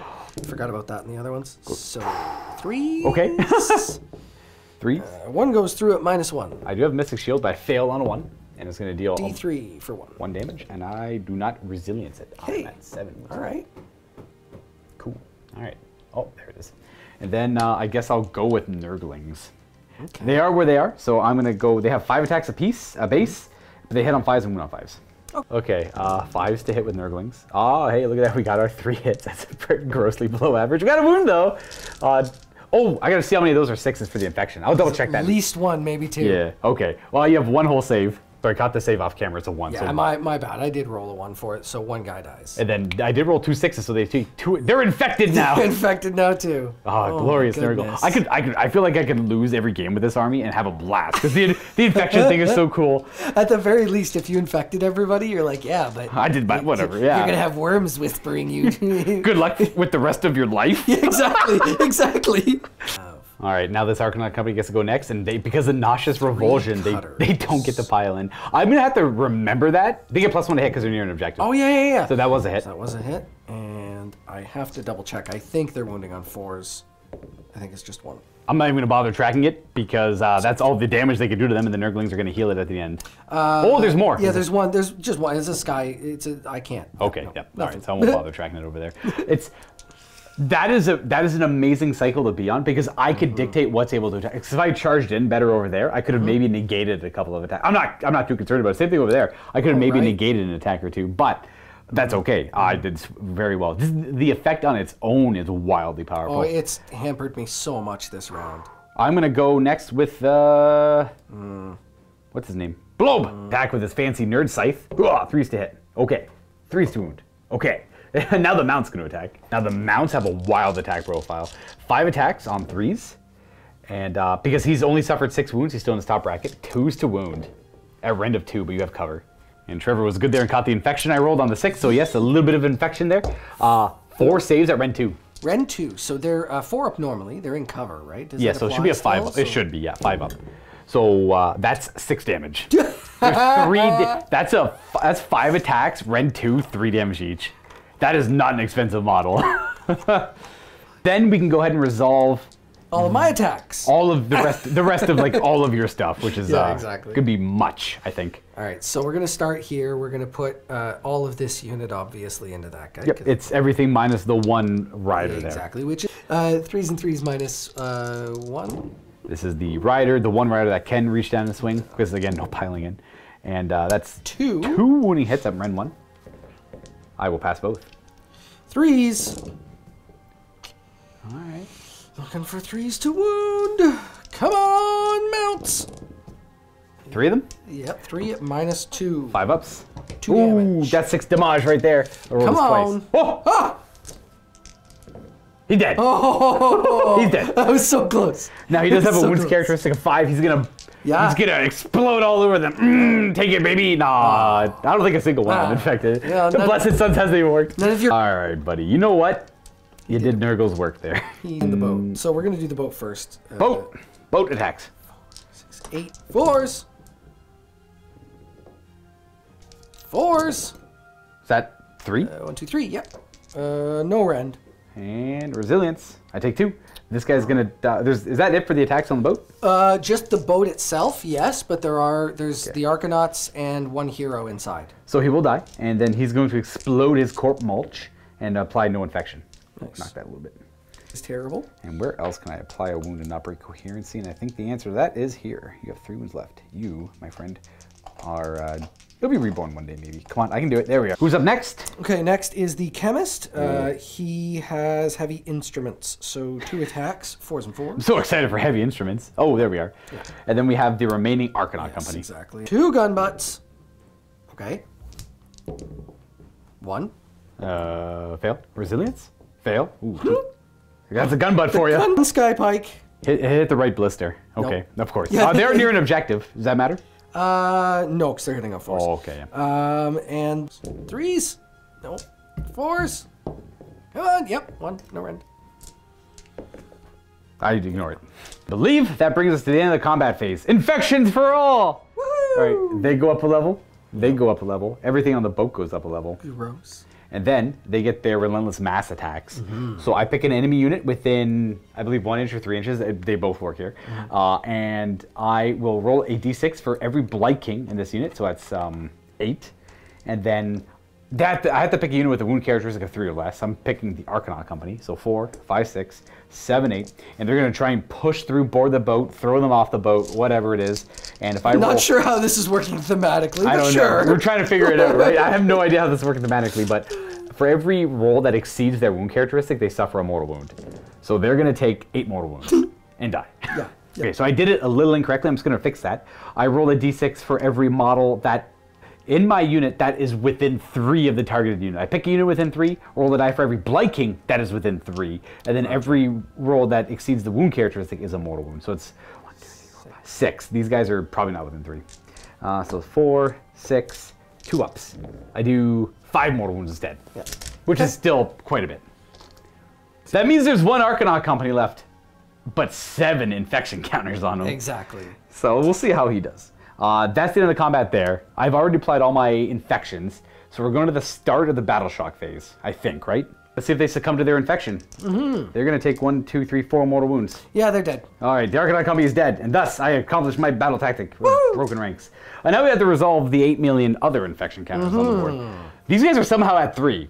How did they get to 3? I think they may actually only be up at 2. No, because they were at 1. They're at 1. I hit them with a spell. You hit them with the spell, that brings them 2. End of movement, they're not within 3, right? Yeah, I think they're only at 2. Okay, so I think they're only 2. Because I put them up to 3 No at mortal the wounds. end here. So. They can go down to 1. They took no mortal wounds Okay, there. so they no mortal wounds and back down to 1. They're still infected though. And then we're gonna roll 4 for the dragons. They're gonna suffer. Oh wow, that was huge for them that they dodged that. So they go down to 1. And we have to roll for the boat and all the characters on the boat still. What do you want to do first? Boat? Are they all 4? Yeah, they're all 4. yeah. I'll do the boat. Okay. Boat's gonna rot for 2 mortal wounds. 2? Okay. Yep. And then we'll do the admiral, who will suffer a mortal wound, and then the aether chemist will suffer 4. Ooh! Oh, he almost died too. He's got 1 wound left. He might almost. He's gonna run around. Yeah, you can recover him and then heal that back, but. Might have to. Love it. And then we ticked up theirs, so they're at 3. Yep. Yes, they're at 3. They're gonna suffer 2 mortal wounds. Okay. And then tick down a 1 on their infection. Freaking cohesion. What a wild ability. Okay, so we got them, and then how much infection are we on over there? 2. All right. Oh wait, sorry. I rolled no, I only rolled 1 6, and then at the end they should have only gotten 1. Okay. Yeah, I think it's only 2. 1 mortal wound. Okay. And then their infection level goes down to 1. That should be all the infected units. And now we actually do battle shock. So we're gonna start with battle shock over here. I think it will. You're gonna eat their aether gold? I'm gonna eat the aether gold. So That's they're a good idea. gonna automatically pass. Yep, they automatically pass. I don't think it's a command. It's just triumph, which is what Yeah. they could do with the triumphs. So they do get -1 bravery, so they're at 6 bravery for the rest of the game. Makes sense. I think you have to roll it first. It says after you take a battle shock check. How many So did you? they lost 7. They're at 7. I just rolled 8, so I would have lost another 1. So you keep the gold and lose 1 guy, or just lose the gold now. I don't know. That's up to you. So you're gonna choose to be indomitable instead. Yes. So it says take the test first and then choose to be indomitable or not. So I'm pretty sure you get to roll first, and we get to roll. Oh, tick them down to 1 infection over there. Sorry. Yeah. Also, at the same time, the Nurglings would heal that 1 wound they suffered earlier. Yes, That's why absolutely. I didn't bother marking it. They had to take a battle shock. They lost how many They models? lost 3. 3. They're gonna roll a 7. 7, so that's same as. Oh, we passed then. There were 7. Okay, you're good. Yep. And that is it for battle shock. So I do get my battle tactic for 2 points. And Do you want to burn any of your objectives? You do control that one back there. I'm not gonna burn. just took it. I'm not gonna burn a single one of my objectives. I got battle line. There's like no battle line over here because they're both over there. So these have to die, I think, before I lose them. We'll see how that plays out. I don't think I'm gonna burn them, and they're protecting this one. So I'm gonna keep all my objectives. I'm at 2 points. Though it's hard to say because the roll off. Because I could burn that for a few points, but then you could just easily win the roll off and force me to go again. And you would then burn that objective, giving me no points, or burn that one even. and then you would just fight for this one, and I would lose out on a lot of points there. So I think I'm not going to burn anything. I think that's the right call. I'm just going to take my 2 battle tactic points and make the score like 4-2. So currently we're going to move on to the 3rd turn, and I'm going to tick up my cycle, and we're going to roll for priority. Then from Nauseous Revulsion, we tick up to Rampant Disease. Each one of these is fun, guys. Add 1 to every disease roll made. So they suffer mortal wounds on 3-ups now for this battle round. My turn. The 2 next player turns. Wild, this cycle, dude. I feel like we've been playing for 72 hours. Scared. So scared. Priority roll. 6. Oh, you win ties. So you, my friend, have all the power here. Do you force me to keep going second, thus burning an objective somewhere? Or do you make me go second and you burn an objective somewhere? I'll let you think, because I literally have no idea what I would do. Oh, you're gonna go? You're just gonna go because you don't want to get stuck up over here anymore. And that's a lot of damage. If I stay over there, all of that dies. Flex Seal, dude, hell yeah. My Nurglings are gonna get suffer some. The problem is if I burn that one, that'll give them leeway to start moving over here. But if I burn that one, my Maggoth Lord is kind of just hanging out, killing stuff for the sake of killing stuff. But I guess it's still good to be in your territory as well. I think I'm still gonna go for that one. I'm gonna burn that one over there because I think a lot of these forces could just turn around and go beat the crap out of Nurglings. So I'd rather just. My Nurglings did Nurgle's work. They're good. So we're burning that one, and it's gonna be turn 3 for the Kharadron Overlords. So if we don't clear that infection off the chemist, he's gonna die. He's gonna succumb to it, especially now that it's a 3-up roll. Yeah, exactly. Because you can never get rid of that. He's on 1 wound. Yeah. He's infected. You can never get rid of the infection. The way it works is, if you ever heal wounds, if you ever healed 1 wound, you can choose to clear. You could choose to clear 1 infection, and then if you heal like 3 wounds, you can clear an infection and then heal the other 2, right? So like that's how you get rid of the Nurgle infection. So we're gonna try recovery on him, and he's bravery apparently 7. So it's a 50-50. It's in your favor that you'll pass it. He's gonna die to infection, bro. Okay, if he doesn't die to infection this turn, you could actually attempt to recover next turn as well. Yeah. I'm gonna try to recovery on the Maggoth Lord. Okay. Blobe! Oh yeah. Heal for days! He's up 2, he's up to 9 wounds. Perfect! He's so hard to kill! Wonderful. Battle tactic is bring it down on Blobe. Yep. That gets an all hell from me for sure. Like, that's rough. Okay, well, I can't do anything about that. He's got Mystic Shield at least, so that might matter. That's something. That's something. From the Admiral, for the Arcane Admiral, double ones. That's actually a Perils. Is it really? Actually, Perils of the War. That's what he gets for tampering with magic. You don't play Wizards or something, dude? I don't. D3. What, am I a KO or something? D3 mortal wounds. Take 3. Oh, he's got infected with 1 wound left. There's Perils and AOS. I love it. Yeah, there is 100%. It's so good, dude. Oh my gosh. That's what he gets for tampering with the book. I think we're done the hero phase. We're going to fly high in the movement phase. We're GTFOing. And we can retreat, disengage, and fly high because you don't have anything that flies near me, and I'm not lower than the requisite number of damage. So we're going to just sort of... We're going to go 9 inches away. Yeah, 9 inches away, somewhere around here. And more than an inch away from terrain, and we're going to kill Blobe. We're going to try to kill Blobe. That's the idea. Oh, that's easy. The idea. And from that fly high, these I can't remember their name. The Drake Riders, the Stormcast Riders. Storm Drake Guard. They are getting out of here, eh? Interesting. Are they gonna beat up Nurglings? Maybe. We'll see. Need to. Figuring out where we want to go with the gun hauler.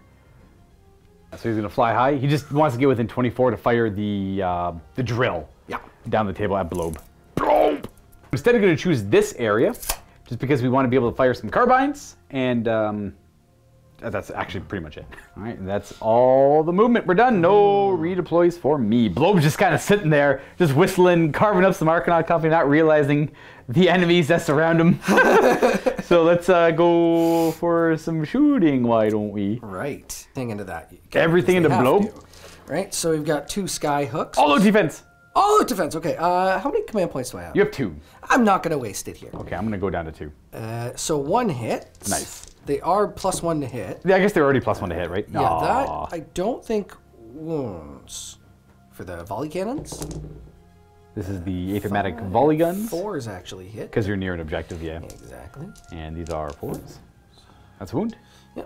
And I will. He's currently +2 because of Mystic Shield and all out defense, so he's okay. Cool. 4 up. Second volley from the volley cannon. That's 4 hits. Yeah. with a couple of rooms. They have 3. Ooh, fail both. That's not good.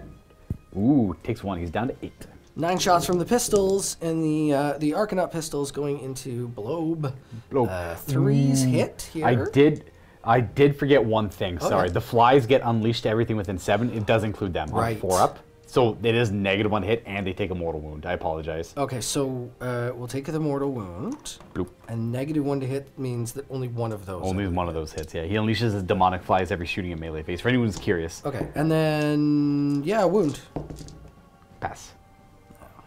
Over to here. Draconic Flame Stream into the Blight Kings there. Well, let me tell you, they don't like things that get hot, so... Well, they didn't get hot.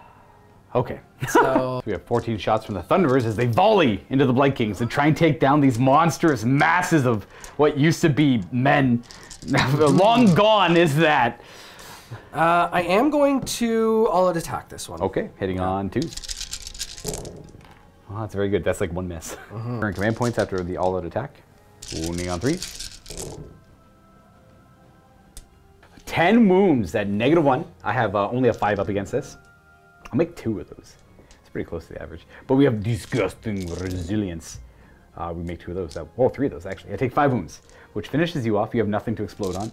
And then something else takes 3.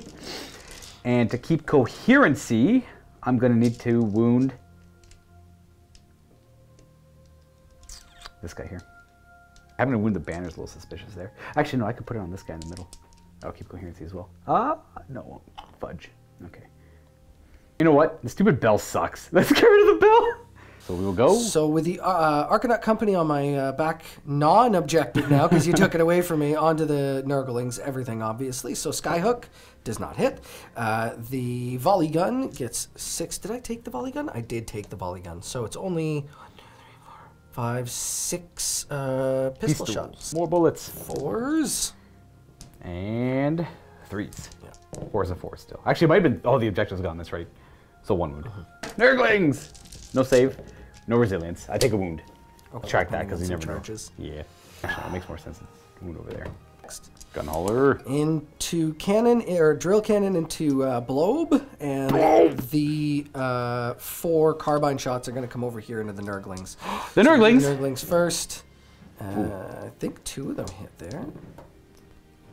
Okay. I'm just going to double check for the... We're going to use the gold to make plus inspired. +1 wound. I did get 1 other 3 on the hits. Ooh, that nice. I put away, so... That wound. So that's 3 wounds, 3 wounds so far. At -1. Okay, well, no save on that. Resilience! Oh, you got the base. Nice! Got a base. To resolve the drill cannon to... Blop! Blop! Blop! Oh, no! Yes! That's 3 more wounds. Stop it, the drill cannon. Stop it. Oh, takes 2. He's down to 6. Now we have the Ironclad. What is gonna be shot at by it? Blobe. Is going to get all of the shots, and I just have to double check something here. I think I may have missed some. Oh yes, an end of the movement phase. It is a little cumbersome to remember, but we are going to increase the infection track on the Arcanaut companies near the Nurglings and Blobe, because they are there at the end of the movement phase. We have to go back and use stratagem here, I believe. No, that's fine. Don't worry. I'm gonna. AOS reminders is not on my phone, and it should be. So on my mark fire is going to be used by the Admiral, and that's going to give the ship reroll 1s to hit. Is that a command ability? It is ability at the start of your shooting phase. That's 1 command point. That's your last command point. It is my last command point. Ooh. I understand that. Gotta put Blobe down. Yeah. But the viewers love Blobe. Well, viewers be damned. He's going down. Blobe. All right, let's go. Let's see if we can get a skyhook into him here. Oof. First thing, the big shot. Come on. That was the only thing that was like the only thing. Yeah, I know.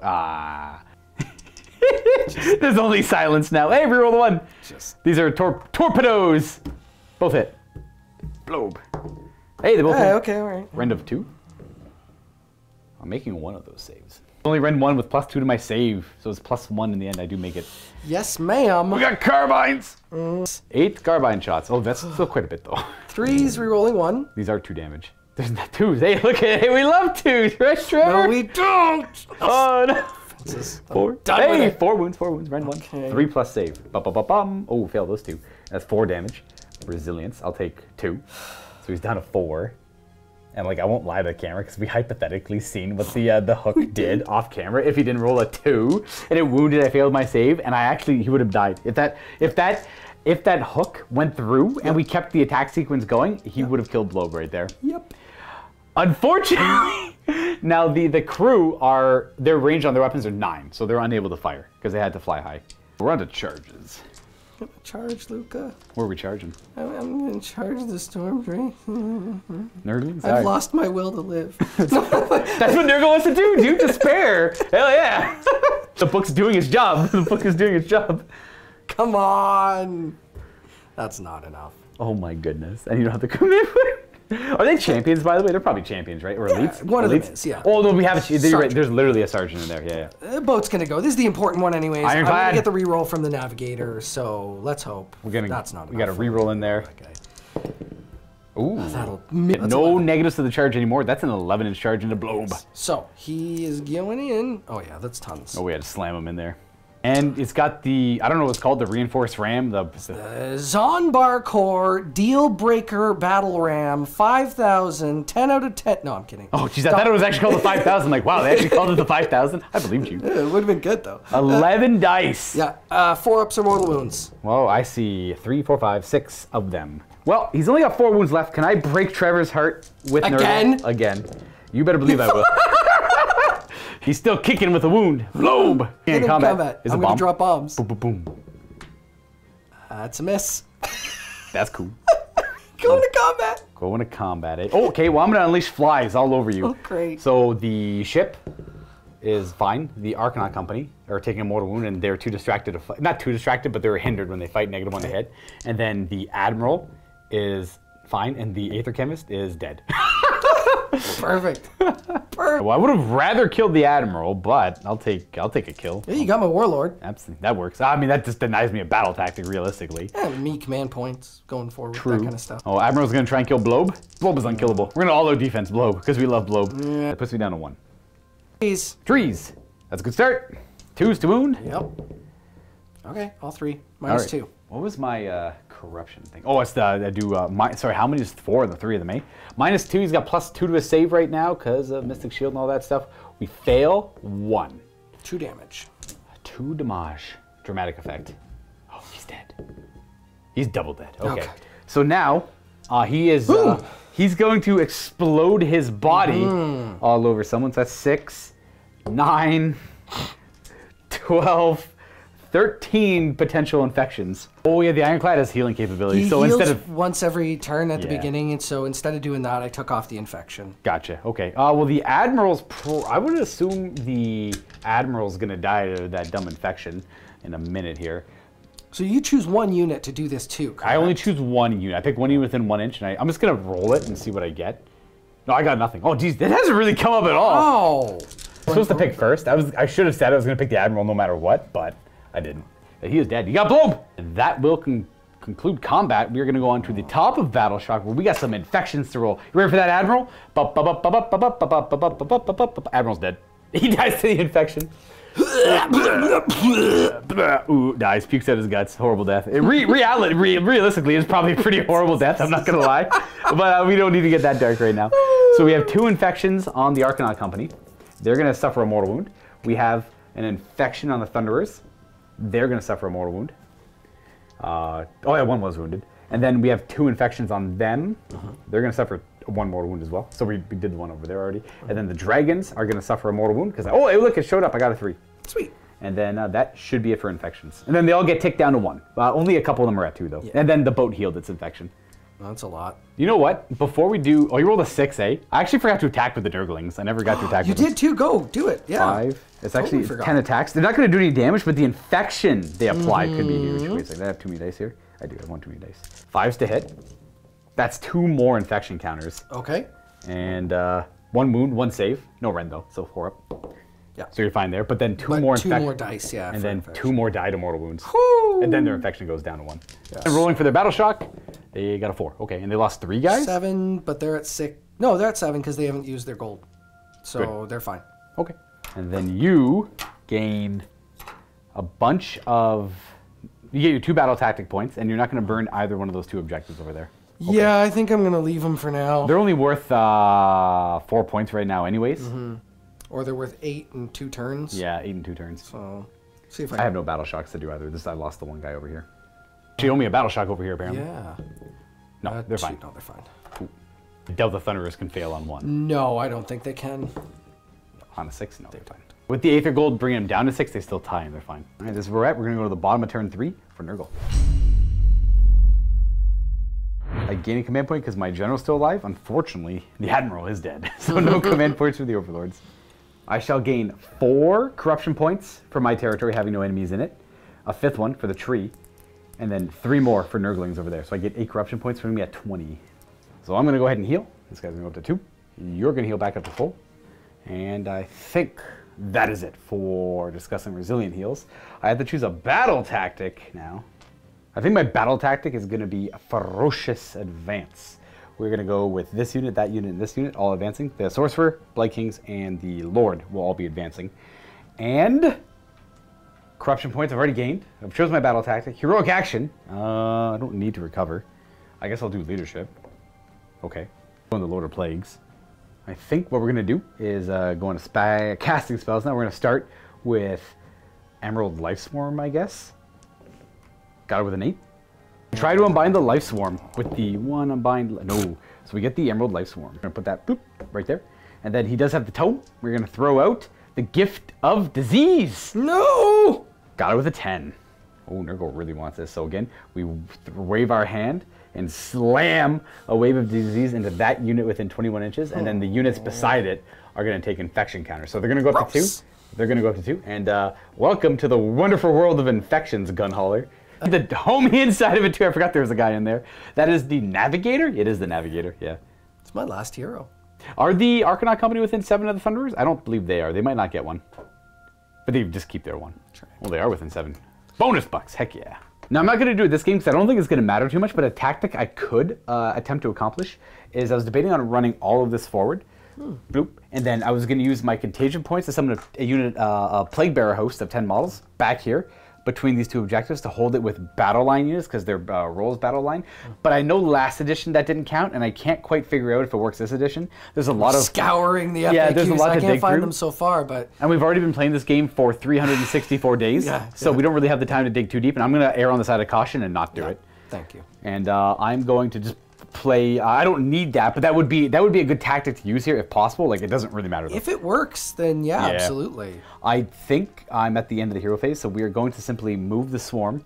Let's move the swarm there, I guess. Oh, that's dumb. Let's put it where we can actually heal Blight Kings, eh? Let's put the swarm right there. This Blight King's going to heal D3, back up to full, and then moving. It's going to be pretty basic. We are going to run. Bloop. Hey. Well, that was dumb and lucky because I actually meant to do at the double with him, and I got the 6 anyways. Perfect. I run the Blight Kings. They go 4 plus 4, up to 8. Taking up that position, they run, and then we'll use his command ability for at the double, so he automatically runs 10. He's going to bomb from where he was to right there, completing my ferocious advance, keeping all 3 of them within 3 inches of each other and running. You guys, unfortunately, are going to we're going to run these Blight Kings because I don't think I have enough game. Their movement is, I could go forward, move it, but the problem is with fly high, I can't abandon this, so they are going to run. 1, okay. Just going to back it up and protect that objective. I want to try and make my way to cover again while keeping a battle line near that objective. I don't know if that'll be possible, though. Nah, not really. So I'm just going to kind of back it up and protect either end of it, I suppose, from the enemy. And, or at least force them to have to, like, fly that way so I don't have to be pulled in 2 different directions. I don't want to have that happen to me as Nurgle. Shooting, I don't have any. Charging, I don't have any. And we are on to... oh, sorry, I want to talk about it. End of the movement phase, they take up in infection because I do have Nurglings over there. And I have no shooting. And then we're going to go ahead and fight the Nurglings into that Arcanaut Company. So we have 5, 10... Oh, summoning. Do I want to summon? I think I did. I wanted to summon Plague Bearers. I'm still going to summon Plague Bearers. I'm going to try and charge and bomb them on that objective and burn it. If I could do that, that's pretty much game. Because I could burn that objective and then burn all my objectives, and then I should be up on points. But we're going to try and summon the Plague Bearers anyways. It cost me 14 to summon them. I'm going to go down to 6. Boom. Bam. Host the Plague Bearers, full command. Champion. Standard, musician, wholly within 7 now of characters or Naromas, and more than 9 away from the enemy still. So I can't do like 12 would have been like way further out. They had to restrict that. That was a little too powerful anyways. If they're going to increase the power of the army, they got to like kind of bring back on the summoning a wee bit, I think, which is fine. So that's where they end up. And now we're going to charge. We're going to attempt to charge with the Plague Bearers. Oh, they're going to roll a 6. I'll have to double them or forward to victory. No, okay, double 1. That's fine. That is all good. We have 1 command point left. and then no other charges because everything else ran, or they're back there. And then we're gonna go on a fighting over there, where I'm gonna throw 10 dices at you. Nurglings go! Tiny razor sharp teeth infected with nastiness. Take 1 more infection and get 4 hits. It's the infections I'm worried about at this I know, they point. don't do any damage, they just do the infection, because it's on a 3-up this turn. So we have a wound, which kills Saves. like, saves. Oh, we forgot your hero action, by the way. Yeah, heroic leadership 2-up. Yeah, Yep. cool. So you do have Got a it command on the point. navigator. Sweet. That guy. Woohoo! And you can go ahead and fight right back. All right, yeah, let's do that. Here we got have 4 1 mobs. gun butt. No. Okay. We have 3 cutters. Hey. Couple hits. 1 wound. 1 wounding hit. I fail. Resilience. Nope, 1 damage, but I'm not going to They're bother. gonna heal right away. They're going to heal in the battle shock phase, which is we're at the start of the battle shock phase. So let's go ahead and roll for their infections. Infect me. 2 of them die, 2 infections, and then they tick down to 1. And then the gun hauler itself takes a mortal wound. The character takes a mortal wound because it's on 3s this battle round. And then the thunderers take 2 mortal wounds. 1 of them dies. And then the dragons suffer 1 mortal wound. They're resilient to this infection. I like it. We got 2 wounds left on the dragon. Over here, we have 1 infection on a Arcanaut, which will kill 1. Boop. And then everything can tick back down to 1. Scoring-wise, I complete Ferocious Advance. 2 whole victory points, putting me at 6-5. Right, Trevor's at 5. I don't think I showed it earlier. He killed Blob, who's a monster, did. which is an extra victory point for killing a monster. We are now going on to the 4th battle round. And that's going to bring it to... new cycle, new cycle. Oh, new cycle. Rampant disease goes to corrupted regrowth. This one's not super exciting, but at the start of my hero phase, I received 1 extra corruption point for each Gnarlmaw in your army on the battlefield. That just means on my 4th hero phase, I will gain 2 corruption points for this guy. Now, there is 1 demonically based legion that you can play that actually starts with 2 Gnarlmaws, and you can have a Horticlix Slimix in it, giving you a 3rd Gnarlmaw. So there could be some value in that maybe, and then that would ramp up pretty quickly. I just don't really see the value in summoning 1 right away, but I could be too dense in my thinking against that, because this is literally the first time I'm playing it. I have had no time to theory craft on any build. I'm just kind of playing for fun with their new rules right now. All right, now we're on to turn 4 priority, my man. You still win ties though. I'm very scared. 5, 2. Well, that's bad. That's bad for me. That's bad. That's bad for me. Because I could get 3, 6, 9, 10 points if I burn that. 3, 6, 9, 10. I mean, you could redeploy it, but I mean, that is whatever. 3, 6, 9, 10, where I could automatically advance on 10. That might actually get me in range of it too. We're not within 16 in the center of it, so that will not work. I will have to charge if I take the double turn here. And then my my battle tactic would be to stand still and control these 2 objectives for 2 points and then go take that. So the goal here would be to charge, move towards this guy, charge here, and then use the charge roll to daisy chain towards the objective and get the objective at the end, which should be, even with the redeploy, because you can't redeploy both of them, I think I'll be able to get it there. So I'll do my turn, and we'll do the math, and we'll see if it matters, because we've already been playing for 482 solar cycles. So It's true. let's just get this one done, dude. We are going to do aggressive expansion. We are going to hold 2 objectives that are not wholly within our territory. The uniqueness here is the fact that usually your territory encompasses half the board. This one only encompasses a quarter of the board lengthwise. So these are not wholly within our territory. So I'm going to choose, doesn't really matter, that one and that one. That's my battle tactic done. These guys are going to be hanging out back here some more. I get corruption points, so this gives me 2 now for this battle round. That's it. It's not really exciting, but more so for a different build. That's 2. Plus 4 for my territory, 6, plus 3 for the Nurglings. You guys are gods, love you. So that's 6, 7, 8, 9 corruption points, and that puts me at 15. Oh, I can summon more Plague Bears. I can just summon like 10 more Plague Bears to reinforce like another objective somewhere. Great. Yeah. That sounds amazing. There is a cool battle tactic, which I probably won't get there mathematically, but if I have 30 corruption points and I summon a Great Unclean, it's a win more battle tactic. So it's really good for Maggotkin. If you are ahead and if you are struggling on battle tactics, but you don't need a summon, you just store all of your corruption points, and then if you have then you summon a Great Unclean one, and if you have a Great Unclean one in your opponent's territory on an objective, you gain your battle tactic. So it's a win more one, but it's win more, like if you've dominated the battlefield, but you've been struggling on points because you're slow, you're Nurgle. That's an easy bam, 2 points at the end of the game if you can accomplish that. That's actually kind of cool. But I mean, summoning is also important throughout the game. So we are going to do hero phase stuff, I guess. We still have the endless spell. Dude, well, what's your heroic action going to be, by the way? Because I get 2 command points, and you get 2 as well. You go for a command point? No. Okay, on that. Oh, my heroic action was going to be also leadership on him. Sure. Cool. There's nothing to heal, I don't believe. I'm trying to remember everything I have to do at the start of my hero phase. I have to get corruption points. I have to heal. I have to do my battle tactic, and I have to do my heroic action. So I've done all of that. I'm sure I feel like there's something I'm forgetting, so it's not super important, I guess. Let's go ahead and cast some spells. Why don't we? Spells, we're going to cast Mystic Shield, I guess. We got it with a 7. So that'll go on the Blight Kings. And then we're going to do the Plague Bears. I'll do the Plague Bears. Why not? Because they're going to be the aggressive ones, and they have less wounds. And we're going to go with the Wave, the Corruption. Boom. Slam them with it. Got a 9. Yep. Not quite. Do you get +1? Quite. I do not. Ooh, so that's going to slam back into the Thunderers. Oh, but I have focused Aether Sight. Is that a reroll? Is it important enough to do it? It is a reroll. It might be. On a 9? Sure. I think we're getting to the end of the game. I'm going to try it. All right. Nice. It worked. No. And that's his gold spent, because that's the triumph. Oh, okay, okay. Okay, well, we don't get that spell off. And then we are going to move, I suppose, because I can't think of anything else I have to do. Yeah, Plague Bears, go! Operation Plague Bear, your heroes. Moving there, and then we're going to spend the command point to redeploy the ship. That's one of your 2, because I guess we failed the leadership. And he's going to go 1. 1 and Shay. That sucks. That sucks, yeah. It's not it's not a guaranteed maneuver. I still have to roll rather well on my charge naturally, but yeah.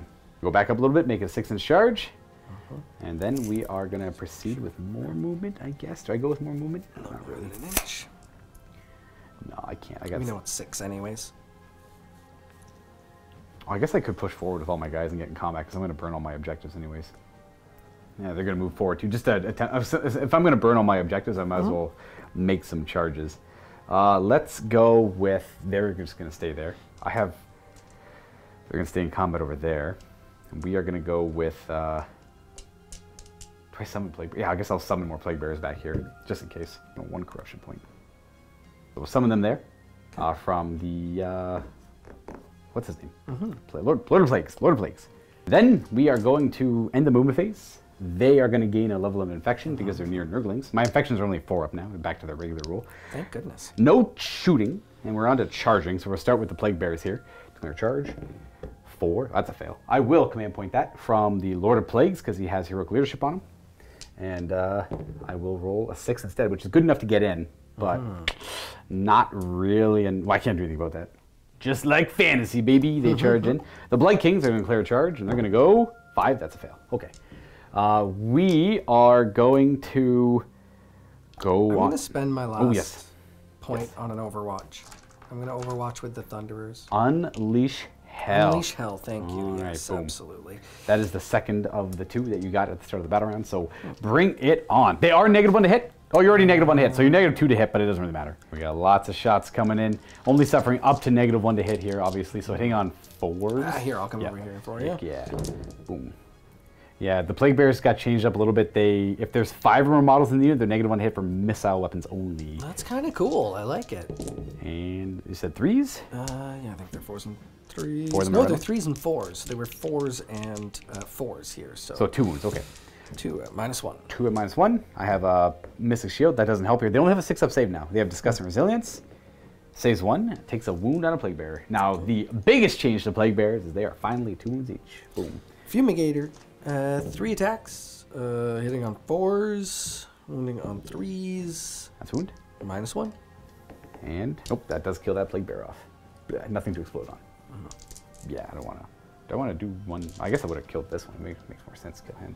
Maybe spread the infection a little more. And then I will do nada.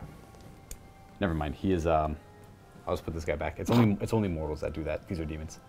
Bomb dropping time. That is a. Yep. This is a D3. Yep. 2 more for wounds. 2. Resilience stops neither. That is another dead Plague Bear. Okay, ending as close as he was before.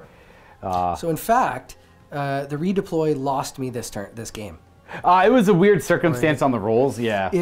Now that we've seen how your charge roll was, yeah. That extra ½ inch over here, which you had to come to hit him, gave you the opportunity, because if he was an inch further this way, you can't you can't pile in further away from him. Right. Right? So it would have been a lot harder there. I think that just lost that point. But at the same time, if you redeployed literally at 2+, I would have failed that charge. Yeah, that's fair. So Yeah. the redeploying at a 1, and then I think so. I thought at the time, I was like, do I redeploy forward to actually like pull you further away from the point? And that was the play. Okay. That's what I should have done, is what I mean. Rather than pulling back on a small one, I should have. Yeah, it would have made your charge easier, but then also it keeps you to my guy. Right. That's a weird circumstance, because I think in hindsight, after seeing all the rolls, going closer would have been better. But that's hindsight after seeing all the rolls and everything too. Because like making the charge easier could have, if I rolled no matter what, I needed like, I think the right play was to end within half an inch of him. I think or at least one model has to. The rest could have bombed towards the objective. That's true. Yeah. So it all really depended on me rolling high enough on the charge. Fair. Yeah. And the six was just good enough. Just good enough. Yeah. Now redeploying backwards was the right call. You just needed a 2-up. That's true. Yeah, that's kind of that's the crap of it there. Yeah. Yep. So they'll pile in like that. Woo. And they'll swing, and I guess I'll put one attacking the Thunderers, and the rest will attack the character. No, the gun hauler. I don't care. The character. Okay. Not within 3 of the fumigators, so I don't have the -1 hit. The one attacking the Thunderers. Nope, nothing. And then the 1, 2, 3, 4, 5, 6, 7, because of the plague-ridden, attacking the gun hauler. 1 attack each on 4s. That's 3 infections. And 5 wounds. No rend. All right, so this is a 3-up save. 4-up save, rather. 4. Okay. I do 1, 2 damage. Nice. Okay, let me grab a... Down 8. Your pick. We get 4. Gun hauler. Some of these, sorry. That's all good. And they have their weapons, like boarding. 4s and 4s. Boarding weapons. Yeah. No negatives to hit the plague bearers anymore in melee. 1 wound. 5-up save because of Mystic Shield, and we're good. And then we have the Thunderers who can pile in and attack as well. And then Navigator. We're gonna just pile these boys in a wee bit here. 5s and 5s, nothing. Okay. And then the Chemist.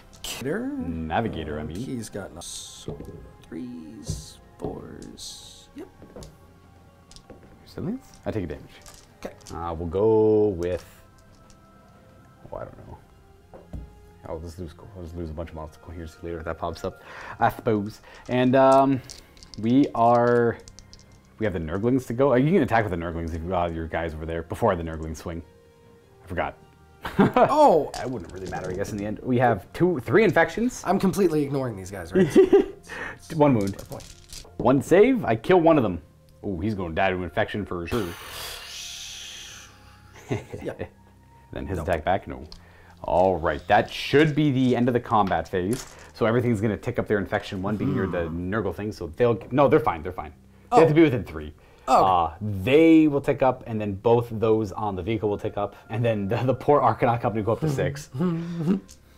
And that will bring it to the start of the Battle Shock phase, where I'll start with that Arcanaut company, who is going to suffer 3 mortal wounds and die. Perfect. Yeah. And then the gun hauler has 5 on it, and suffer 1 mortal wound. The character on the vehicle should have 2 on him because of he does. Those 2 there, 1 more wound. And then 2 ticks on the Thunderers, which will slay 1, 2 more wounds. Nice.